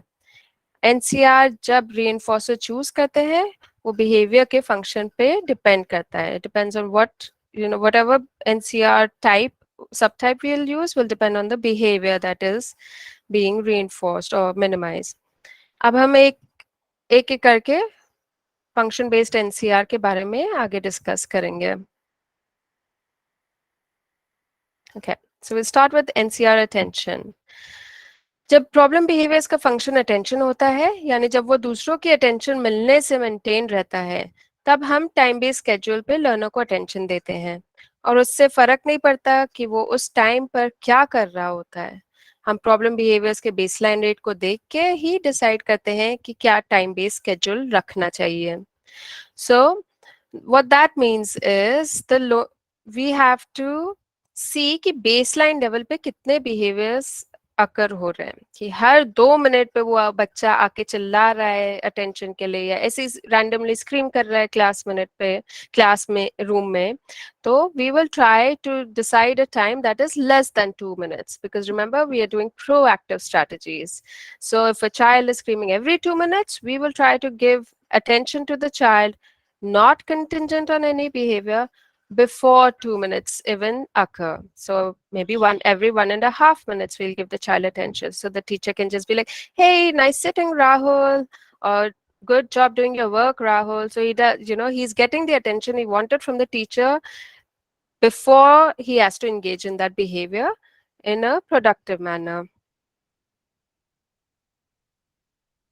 Time based schedule pay attention provide करने से लर्नर को प्रॉब्लम बिहेवियर में एंगेज करने की जरूरत ही नहीं पड़ती है, क्योंकि अब अटेंशन फ्री में हर थोड़े टाइम में मिल जाता है. Similarly in NCR access to tangibles माने टॉयज और आईपैड या कोई भी वस्तु जो बच्चे को चाहिए. जब प्रॉब्लम बिहेवियर किसी चीज को पाने के लिए या एक्सेस करने के लिए होता है तो वो उसको कहते हैं टैंजिबल एक्सेस करने के लिए होता है. हम NCR एक्सेस टू टैंजिबल्स में इससे लर्नर को प्रॉब्लम बिहेवियर में एंगेज करने की जरूरत ना पड़े, उसको पहले ही एक्सेस प्रोवाइड करते हैं. So similarly as the attention problem, we can that child needed attention every 2 minutes. So for example, हमारे इस बच्चे को हर 10 मिनट में iPad चाहिए होता है, and he will run and throw tantrum or push people away just to get access to that iPad every 10 minutes. So we will try to fix a time where he can get access to it every 8 minutes or every 9 minutes before that 10th minute urge rises for him to engage in that behavior. And we'll provide the access for a specific amount of time, regardless of what the learner is doing at that time. Okay. NCR escape. Similar to the other two, non-contingent reinforcement for escape maintained behaviors में हम time-based schedule पे escape या break provide कर देते हैं from a given activity या task या location. जैसे कि अगर उसको मैथ की पढ़ाई नहीं पसंद है तो we will give him a break based on a time based schedule, या उसको असेंबली में जाना पसंद नहीं है क्योंकि बहुत सारे लोग हैं, बहुत नॉइज होती है. So again we will provide that escape before that child attempts to elope or escape from that room. तो चाइल्ड लर्नर कुछ भी कर रहा है उसे थोड़े थोड़े टाइम में ब्रेक्स दे देते हैं, और क्योंकि एक्टिविटी से ब्रेक अपने आप ही मिल जाता है तो लर्नर को प्रॉब्लम बिहेवियर में एंगेज करने की जरूरत ही नहीं पड़ती, एंड प्रॉब्लम बिहेवियर्स की अक्रेंस कम हो जाती है. So I have a video here which is again not working. Let's go find it.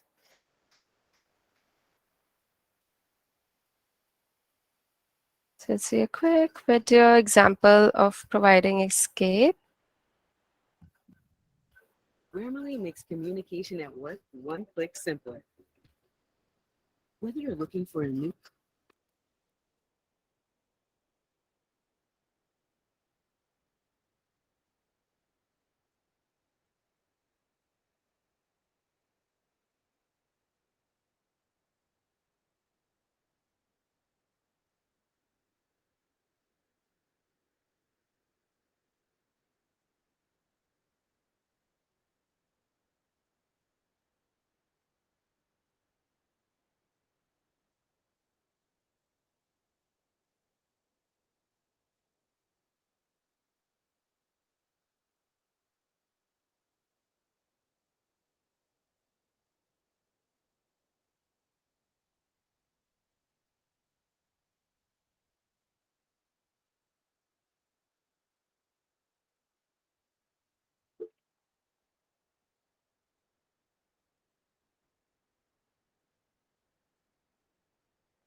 Next problem behaviours का जब फंक्शन ऑटोमेटिक या सेंसरी होता है तब हम वो सेंसरी स्टिमुलेशन को देने की कोशिश करते हैं, पर वही मतलब similar to that the person seeks, but after specific amount of time.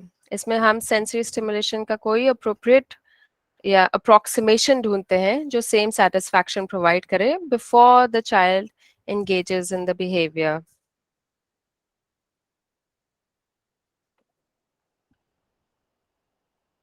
Let's see a video example of that.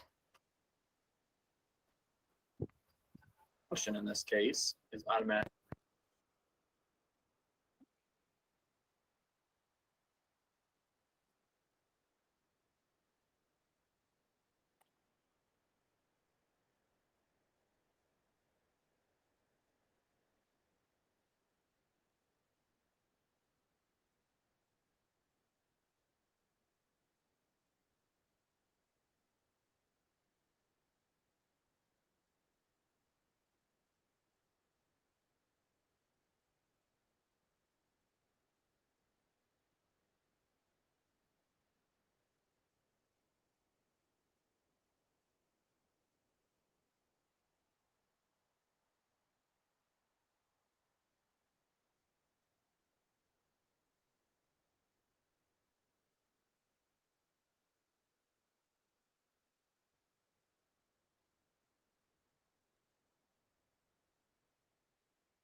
Examples of how to deliver sensory reinforcement. The next strategy that we have is task modification. So this again is an antecedent strategy, and it involves altering the demands or revising the curriculum. हम materials को alter करके fun reinforcing materials use कर सकते हैं to teach the same skill.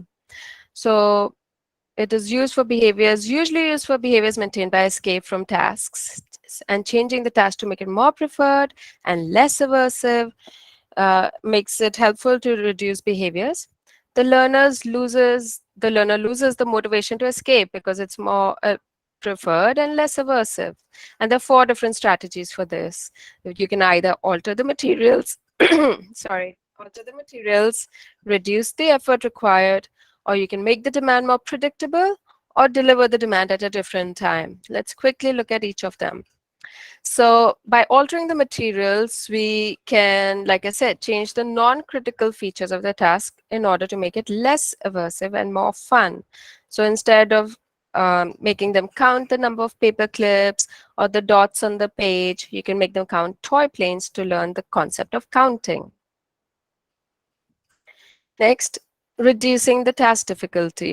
Escape maintain behaviors को कम करने के लिए हम task difficulty या task requirement को कम कर सकते हैं, जैसे reading 10 lines ना कि 15. टास्क का टाइम एंड एफर्ट कम करने से लर्नर को एस्केप मेंटेन बिहेवियर्स में एंगेज करने की जरूरत नहीं पड़ती है और वो बिहेवियर्स कम हो जाते हैं. This can be used both proactively and reactively. Reducing इसका एग्जाम्पल अगर देखें कि अगर making 2 paper boats instead of 5. So if you see कि बच्चे में इंटरेस्ट कम है या प्रिकर्सर्स शुरू होने वाले, तो हम बिगनिंग से ही प्रोएक्टिवली ही टास्क एफर्ट या डिफिकल्टी कम कर सकते हैं और डिमांड को कम कर सकते हैं. Third, make the demand more predictable. This can be done by establishing a routine. हम एक्टिविटीज का स्केड्यूल या रूटीन बना के एस्केप मेंटेन बिहेवियर्स कम कर सकते हैं. जब रूटीन प्रेडिक्टेबल होता है तब लर्नर को पता होता है कि अगली एक्टिविटी क्या करनी है और वो सेम रूटीन रोज फॉलो करते हैं, तब उनके लिए वो एक्टिविटीज करना आसान हो जाता है एंड एस्केप करने के लिए प्रॉब्लम बिहेवियर्स कम हो जाते हैं. एग्जाम्पल के तौर पे अगर बेड टाइम रूटीन सेट करना है कि 10 बजे बच्चे को वो रूटीन शुरू करना है जिसमें वो पहले एक बुक पढ़ेगा, फिर टीथ ब्रश करेगा, फिर एक गाना सुनेगा और शॉर्ट स्टोरी सुनने के बाद गाना गा के लास्ट में सो जाएगा. So this becomes very predictable and there's less chances of the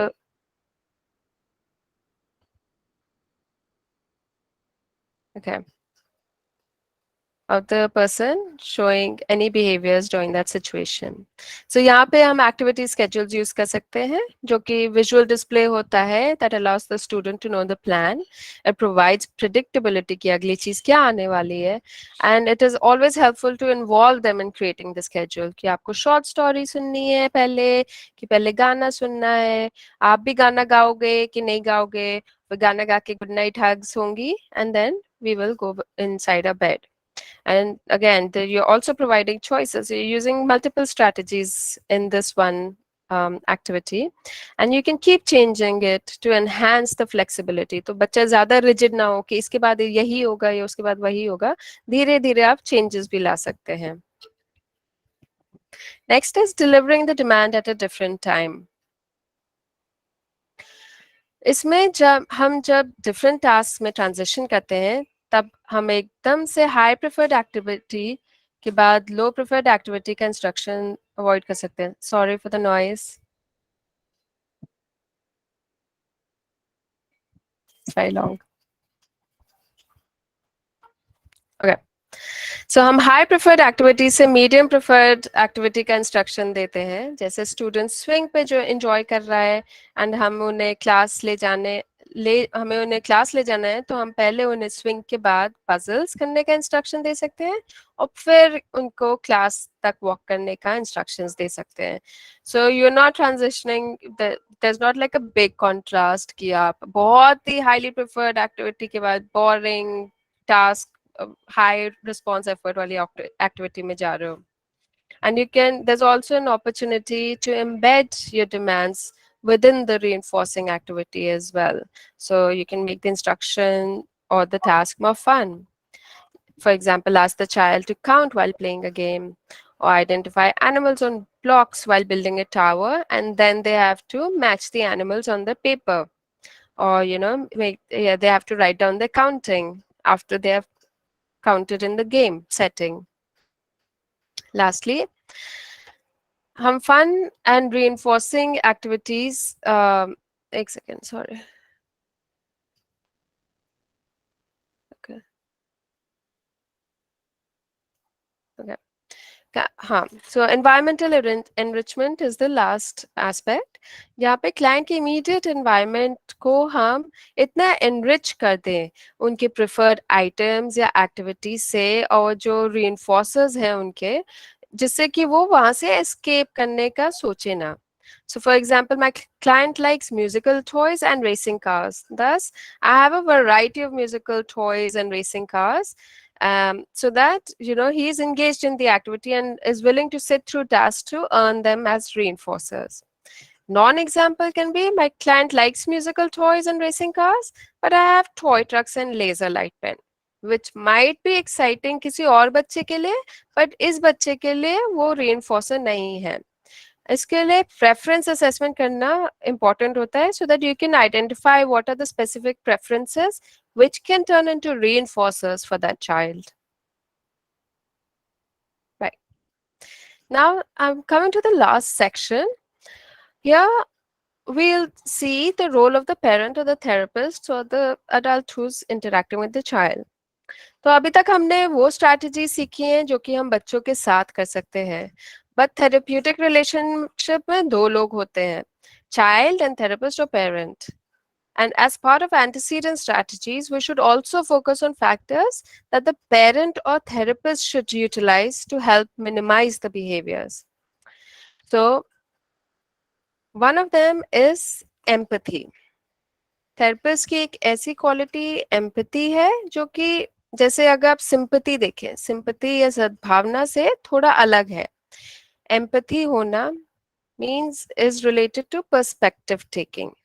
इससे हम दूसरे के पर्सपेक्टिव और या सिचुएशन को समझ सकते हैं. And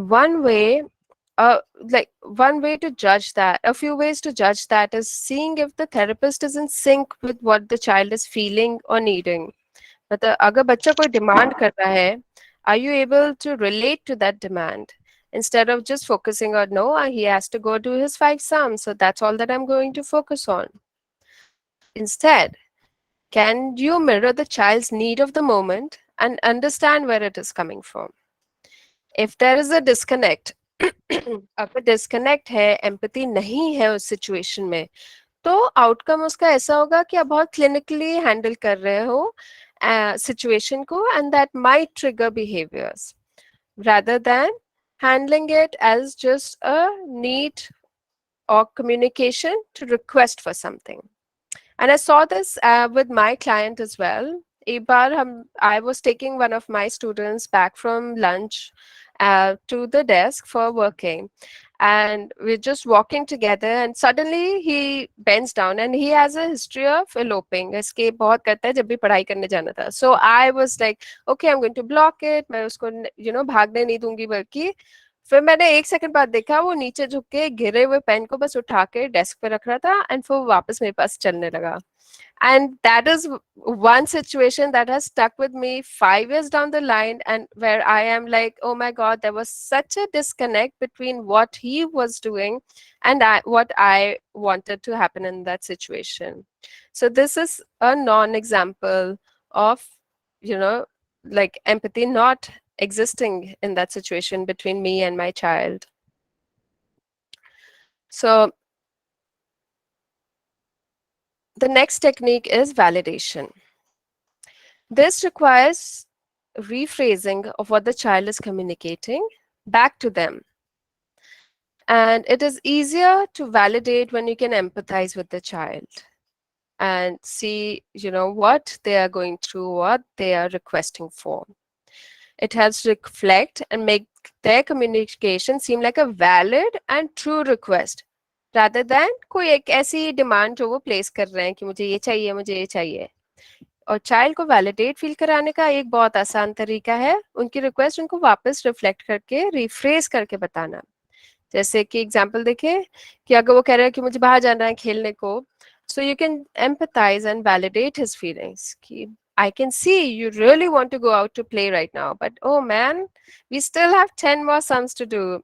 How about we break it into 2 parts? First, we are going to do these 2 questions and then take a short break outside, and then we can do the same with the other half again. So 5 questions and 5 questions actually. So you're actually staying firm on your request, जो आपने demand place करी थी. And you're staying firm on the request, but we are also validating what the child's need is of the moment. And then we can take it from there and see if we have to reduce the response effort or the workload, or maybe even prioritize functional communication as needed. कि बच्चे का दिन अगर अच्छा ही नहीं जा रहा है, you'd rather he have a calm day with minimal behaviors because he's already having a tough time, you can just prompt him to use FCT and ask for a break and say, okay, break please, and then you can give him the break. or reduce the response of it. Instead of doing 10 questions, just say, okay, first 5 questions, and then we'll get to get to play outside. So one example I have from my experience is this kiddo I had, उसका BT नहीं आया था, and he again, like I said, was very inflexible. उसको वही BT चाहिए था जिसके साथ उसको Tuesday and Thursdays काम करना था, and I was subbing for that BT. And I could feel that today we might have a lot of behaviors because he's going to have a tough time because nothing is going to be the way that he is used to with his BT. So I was empathizing with what he was going through, and I validated what he was feeling and was like, hey, Kaip, I know today's going to be really tough because your BT is not here, but you know what we can do? We can send her an email and say that you are missing us so much and you will try to have a good day without her, and she'll be so happy to see it tomorrow. तो फिर हम लोग ने email draft करके उसको भेजी, बच्चे ने डिक्टेट करी, सारी अपनी फीलिंग्स उसने बहुत प्यार से बताई, and we kind of shot that email out, and he walked back from his playtime back to the classroom and had very few behaviors for at least the first half of that day. Okay. Next, having a calm voice and minimizing our overreaction is a big way to keep the child at the bottom of the escalation ladder. बिना किसी over reaction दिए या precursors को handle करना बहुत important होता है. अगर आपको लगा है कि बच्चा थोड़ा सा भी बिहेवियर्स दिखाने के चांसेस हैं, then we should try and stay calm. We should avoid talking down to the child or speaking harshly or loudly telling the child what to do. It is a therapeutic relationship. आप दोनों एक दूसरे पे dependent हो productive ends लाने के लिए. So we have to also try and treat them as equals that you can, talk respectfully towards. Lastly, emotional regulation. It is very important that the therapist also stays, or the parent also stays emotionally regulated. I really like this quote that I read, that an escalated parent cannot handle an escalated child or an escalated therapist. So this is also seen in research. So Becker et al. Found that teachers' emotions were related to a variety of outcomes, including students' emotions, their motivation, and their learning and performance in the classroom. So, agar hum hi calm nahi hai, so we transfer those feelings onto the child as well.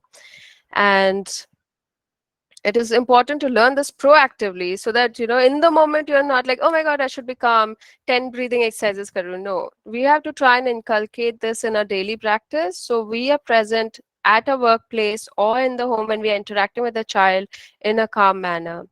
हम अलग अलग तरीके से ये strategy सीख सकते हैं, जैसा ही आपको सूटेबल लगे, जैसे कि योगा, मेडिटेशन, या even going to a therapist and learning how to stay calm when you are feeling that you getting triggered a lot, या बहुत गुस्सा आ रहा है, या बहुत दुख हो रहा है, agitate हो रहे हो आप. So you have to learn to try and stay calm so that you can, handle the situation better. And a brief way, if I touch upon this, is to stay regulated is, when you're feeling stressed, just pause for a moment. Do a body check for calmness. See where you're feeling tension in your body, whether your heart is palpitating, but heartbeat तेज हो रही है, सांसें बहुत जल्दी आ रही हैं, और पसीना आ रहा है, गुस्सा आ रहा है. So then take deep breaths to calm down, or whatever strategy you have learned to calm down your parasympathetic system, kick it into action. And then if nothing seems to be working, take a break if needed. There are days when we as adults or therapists or parents also need a break from the situation that we are handling. And it is helpful when, you are not able to handle that situation, to call in maybe a substitute and be like, hey, can you step in for 15 minutes? I'm just going to take a walk and come back after, in a bit. But it's important that you're ensuring the safety of the child. You can't just leave them in an unsafe situation. और may be घर पे हो तो iPad या TV on कर दीजिए बच्चे के लिए, जाइए, काम डाउन होइए, because a calm mind and body will help you strategize to manage the situation more effectively. Okay. Lastly, compassion या सहानुभूति होना बहुत अहम है. वो एम्पैथी को अगले लेवल पे ले जाती है, क्योंकि आप बच्चे की बात खाली समझने या महसूस नहीं कर रहे हैं, बट आप उसके लिए कोई एक्शन भी ले रहे हैं जिससे कि प्रॉब्लम फिर से ना आए.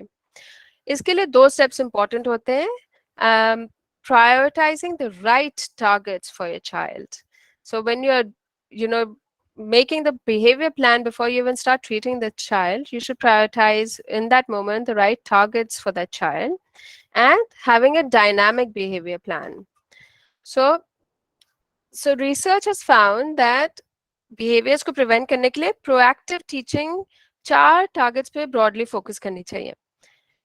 Child अपनी needs and wants communicate कर पाए, वो attention and affection gain करना सीखे, वो अपने आप को busy या activities में engaged रखना सीखे, and वो नापसंद चीजें या events को tolerate करना सीखे और उनसे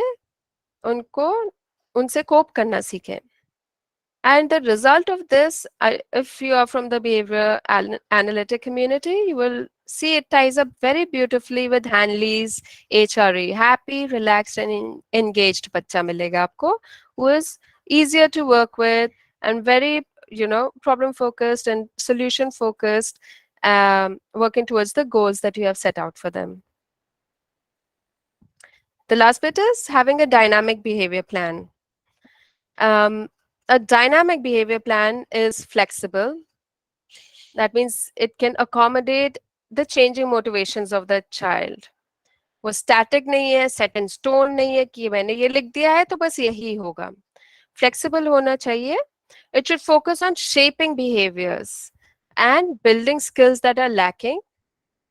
We should focus on making sure replacement behaviors are taught, emotional regulation skills are taught, and the replacement behaviors are practiced so often and with such effectiveness that they become the default.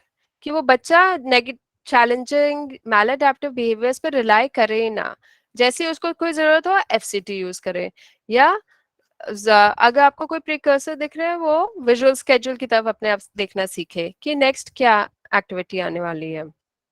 So it should become default for that person to look at these proactive strategies on his own. And your behavior plan should also have checks on implementation effectiveness. कि आपने जो लिखा है वो actually implement सही से हो रहा है और consistently हो रहा है कि नहीं. Because if those 2 aspects are not there, then your treatment will not be a success. So we have to come in regularly, supervise. That's why supervision is so important, and see whether the plan that we've written out is being implemented effectively or not. So all these factors will help prevent behaviors in the long run. That's all that I have for you all. Do you have any questions?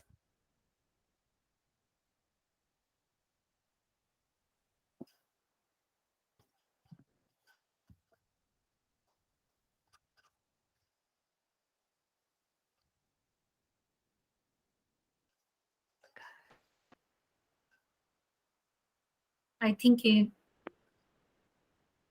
think Sujata and Jharna have raised hands. Atmika, please facilitate. Hello, ma'am. It was just wonderful session, but I have a question.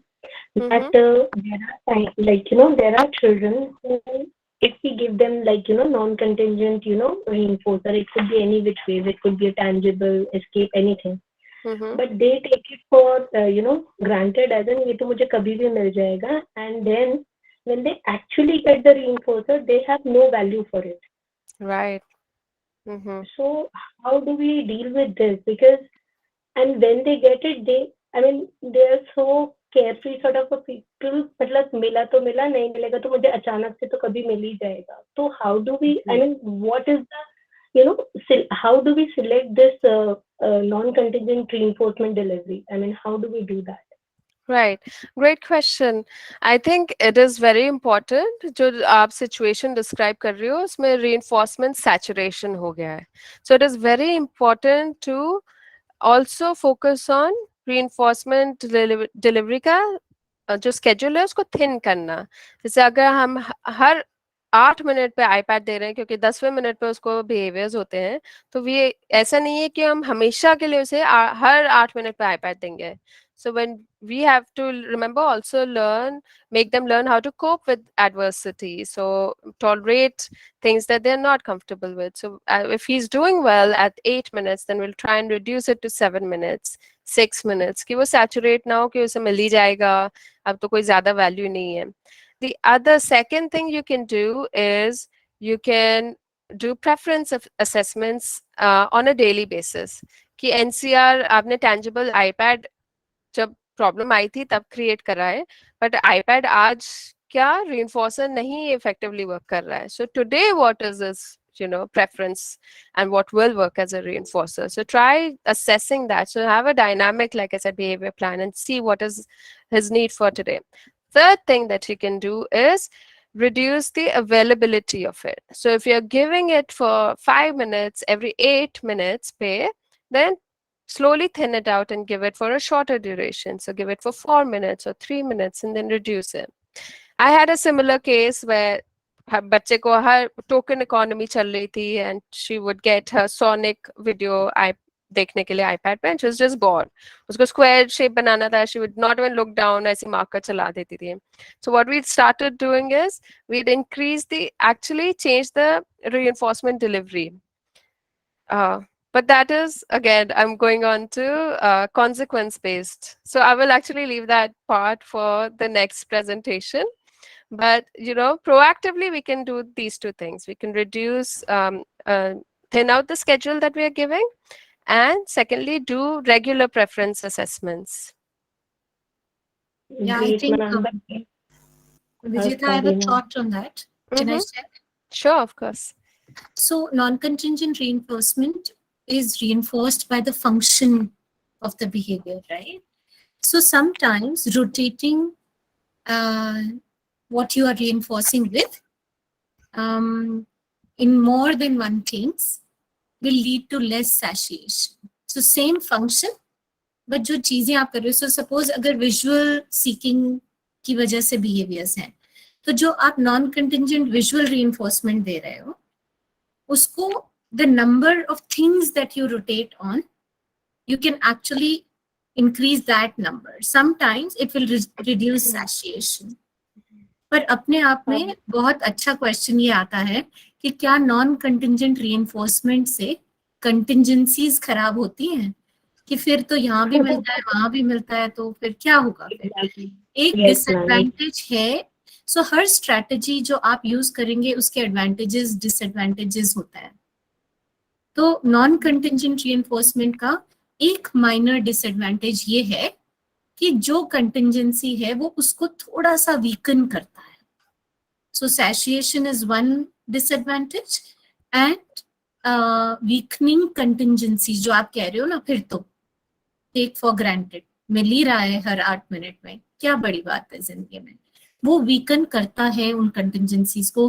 तो हम कब use करें इसको और कहाँ पे इसको use करना बंद कर दें. और अब बच्चे की मैच्योरिटी लेवल या बिहेवियर लेवल इतना गिर गया है या मैच्योरिटी लेवल इतनी आ गई है कि contingent reinforcement becomes more important than this particular strategy. So as Vijeta said, everything changes dynamically depending on age, stage, size of behavior, difficulty of behavior, safety of behaviors, and उनको हम लोग ध्यान रख सकते हैं. Great, wonderful. Thank you so much to both the ma'am. There was another question as well. Yeah, there is a hand raised by Sujata, ma'am. Go ahead, Sujata. Unmute and speak.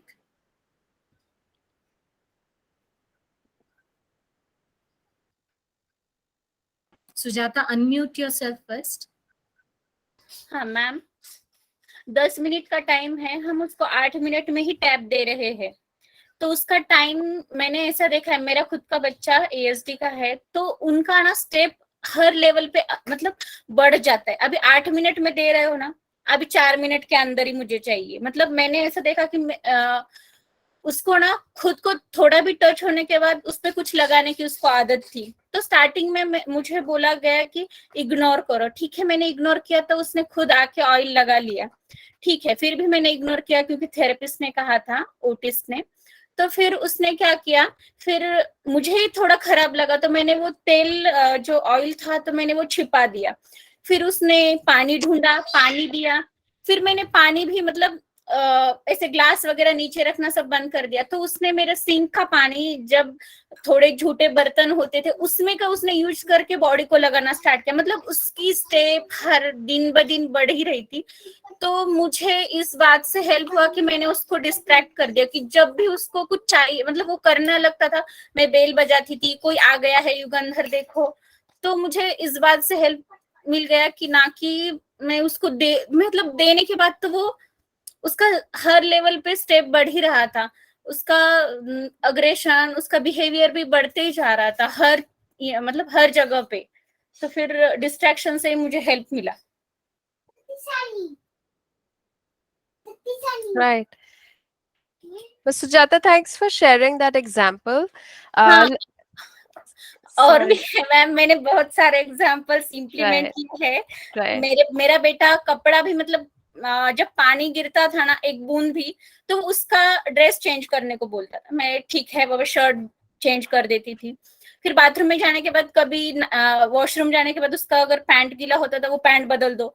फिर ठीक है, उसके मतलब खुद के तक ही सीमित है तो ठीक है, लेकिन वो हम पे भी मतलब रूल्स लगाने लगा कि तुम भी जाके ड्रेस चेंज करो, तुम भी ये करो। तो मैं उसको विलेज में ही लेकर गई डायरेक्टली, और वो इतना डिस्ट्रैक्ट हो गया खेलने में कि उसका खुद का ड्रेस इतना गंदा हो गया। फिर भी ना वो बोला। तो मेरी सास बोलने लगी अब इसको नहलाते। मैं बोली 1 वीक तक उसको हमने कुछ भी नहीं, मतलब जैसा है जिस कंडीशन में है हमने उससे वैसे ही रखा। तो 1 वीक के बाद अब वो जब आता है ना, तो गंदा हो, मेरा ड्रेस गंदा हो, उसका हो, कभी पानी गिर जाए ड्रेस पे, कुछ खाना गिरे, कुछ नहीं। अभी नो बिहेवियर की। और हाँ, डेफिशिएंसी से भी बिहेवियर बहुत बढ़ता है, जैसे विटामिन B12 और आयरन से भी। क्योंकि मुझे दोनों से भी फायदा हुआ। मैं जब भी देखती हूँ ना कि मैं अगर ये नहीं दूं तो मेरा बेटा करता ही है बिहेवियर। तो ये भी बहुत इम्पोर्टेंट है। Right. Very nice pointing us to biological aspects again. You know, we should always, जैसे पाई का भी हो रहा हो, तो we should always first get biological checkup done to see if there is any deficiency or, you know, problem in the body that is leading to the behavior. So, you know, that's why we should always work in conjunction with psychologists, psychiatrists, and doctors. So that, you know, we can compensate medically for those aspects. And आपने दूसरी चीज बोली redirection, बहुत अच्छा तरीका है। थोड़ा उसका evidence base कम है research में, इसलिए हम वो you know usually recommend नहीं करते हैं। आपके लिए रोजाना में काम आता है, as a parent मुझे भी बहुत काम आता है, बट कंसिस्टेंटली अगर वो काम आए वो भी देखना पड़ता है। सो हम कोई भी बिहेवियर प्लान बनाने से पहले वही फंक्शनल असेसमेंट जरूर करते हैं, जैसे इप्शिता मैम ने डिस्कस करा मेरे से पहले, टू सी उस बच्चे के लिए क्या काम कर रहा है, क्या कौन सा बिहेवियर किस फंक्शन को सर्व कर रहा है, एंड उस हिसाब से फिर अपना प्लान बनाए। And to find a substitute as well, जैसे पानी आप कह रही थी सब चीज में छूता है, गंदा पानी भी लगाने लग गया था, then you can plan for such things that he can have थोड़े कम टाइम में ही, आप कह रहे हो कम टाइम में ही फिर उसे चाहिए था, he can always have like a wet sponge to touch or something like that. So I won't give solutions without knowing your child right away, but ऐसे substitutes फिर हम plan कर सकते हैं depending on what our results from the functional assessment is. Yes, ma'am. Jana, you can ask a question now. You can unmute yourself. So Thank one you thought. so much. Jana, can I Sorry. interrupt and I have a quick thought on Sujata's concerns? Absolutely, ma'am. Please. एक चीज हमेशा ध्यान रखें कोई भी एक strategy अपने आप में अकेले नहीं यूज होती है ना। अगर जैसे हम उसको 8 मिनट पे दे रहे हैं, फिर वो 5 मिनट पे मांग रहा है, फिर वो चेयर पे ही मार रहा है, और फिर बिहेवियर्स बढ़ रहे हैं, दैट अगर हम पीछे अपना जाके देखेंगे तो एबीए ये कहता है, और आप भी हमेशा ये देख कि हर बच्चा सेम नहीं होता, हर बच्चे के लिए हर स्ट्रैटेजी नहीं वर्क करेगी। अगर आपका डेटा ये कह रहा है और आपने ये बहुत ध्यान से देखा कि नहीं, इग्नोर करने से तो बिल्कुल मेरा बच्चा मतलब सही रास्ते नहीं जा रहा। अब वो इग्नोर करना पहले ही सही था कि नहीं था वो तो अलग बात है जिंदगी में, पर आपने बहुत ध्यान से ये देखा कि मेरे बच्चे के लिए ये वर्क कर रहा है कि नहीं, और फिर आपने दूसरी चीज स्टार्ट करी। या आपने देखा नॉन कंटिंजेंट रीइंफोर्समेंट, अच्छा ठीक है हर टाइम से दे देते हैं स्केड्यूल बना के, तो वो और जल्दी जल्दी मांगने लग गया, तो आपने देखा कि ये भी मेरे बच्चे के लिए वर्क नहीं कर रहा। सो ये एक एक्चुअली इसी को डायनामिक बिहेवियर प्लान कहते हैं, कि जो चीज आपके बच्चे के लिए काम नहीं कर रही, आप उसमें क्या एलिमेंट्स चेंज करते हो या ऐड करते हो, है ना। तो ये जो आज एक्सप्लेन कर रहे थे विजेता मैम, ये उसी के रास्ते में जाता है। हर स्ट्रैटेजी हर बच्चे के लिए नहीं होती, हर बिहेवियर के लिए नहीं होती, और हर स्ट्रैटेजी पत्थर की लकीर नहीं होती। तो हमेशा ये ध्यान रखेंगे हम एज थेरेपिस्ट, पेरेंट्स, प्रोफेशनल्स, कि क्या चीज इस बच्चे के लिए काम कर रही है। और हमेशा एनसीआर का एक्चुअली अपने आप में अकेले में कोई एक स्ट्रैटेजी की तरह यूजेज नहीं होता, वो हमेशा किसी और चीज के साथ यूज होती है। क्या हम स्किलिंग बढ़ा रहे हैं, टॉलरेंस बढ़ा रहे हैं, दूसरी चीजों में प्ले करना बढ़ा रहे हैं, डिस्ट्रैक्शंस के लिए जो चीजें स्किल होनी चाहिए वो बढ़ा रहे हैं, तो वो दोनों 2-3 स्ट्रैटेजीज साथ में यूज होंगी। Jharna, you can take your question now. Sure, ma'am. Thank you. Now, again, there is a problem behavior, as in a child. Again, yesterday I discussed those things with you, the girl, I mean, my child. She was like, spilling the talcum powder and cream all over. And right now, you also discussed one, carton box, example. Now, my point is, should we remove it? Or should we, give a social story or something like that, that there is something that is kept there, we should not touch or something like that, or we should remove it, or what is it to deal with that, those kind of things. I mean, I don't know how to go about it, because there are times कभी हम उसे हटा देते हैं, तो हटा दिया तो वो बिहेवियर नहीं आया, बट देर आर टाइम्स जब वो उसे याद कर करके बिहेवियर आता है, एंड देर आर टाइम्स कि वो सामने है भी और हम उसे उस टाइम नो बोल रहे हैं तो वो समझ गया कि ओके नो, बट बाद में अगेन वो याद कर करके उसे रोना या बिहेवियर या उसका आ रहा है. So how do we deal this thing? I don't. Okay. मैंने सॉरी आपका एग्जाम्पल डिटेल में नहीं सुना था yesterday. Ma'am, do you want to take this one? Are you familiar with this? No, I didn't hear it either. मैंने भी कल नहीं सुना था, लेकिन झरना ये कह रही है broadly she's presenting some thoughts together. झरना, case specific exemplars are not possible to be dealt with for sure, पक्का है ना.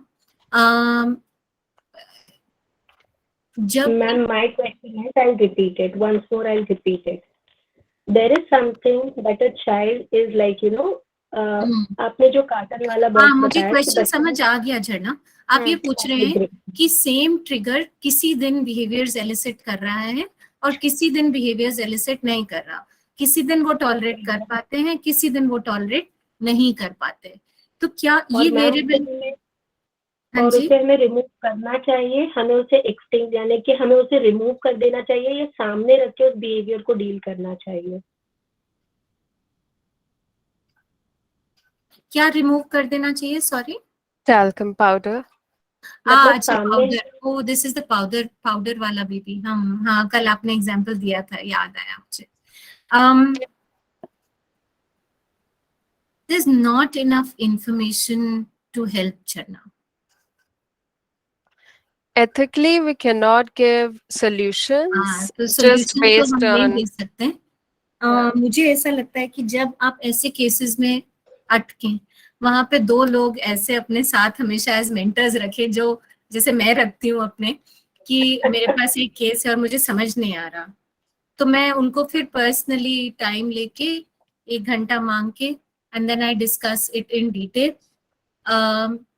On a workshop level I don't think we should answer this, but I understand कि इसमें कुछ missing part है जहाँ पे एक बहुत क्लीन डायरेक्ट आंसर नहीं मिल रहा।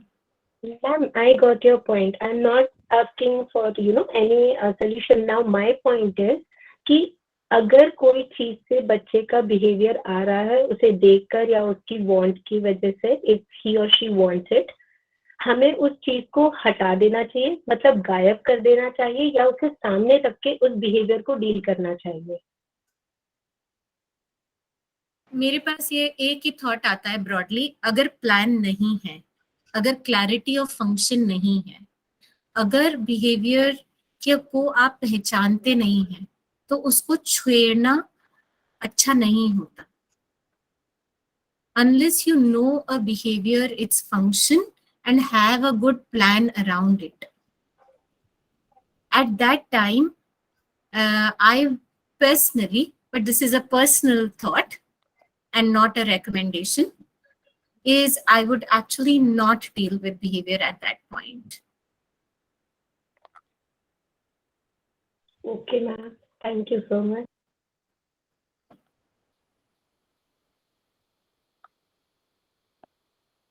Thank you so much, dear participants. And it was a great time to listening to you, Vichita ma'am, and the way you have fantastically you narrated the strategies to prevent maladaptive behaviors. And I'm sure that what we learned today from you has been insightful, and it will prove very useful in our professional levels. Thank you so much, ma'am. Thank you for giving me this opportunity. It's a pleasure, ma'am. Thank you. And dear participants, we are going to have a 1-hour break for lunch, and we'll be back around 2 p.m. And I'm very sure like everyone did your attendance registering.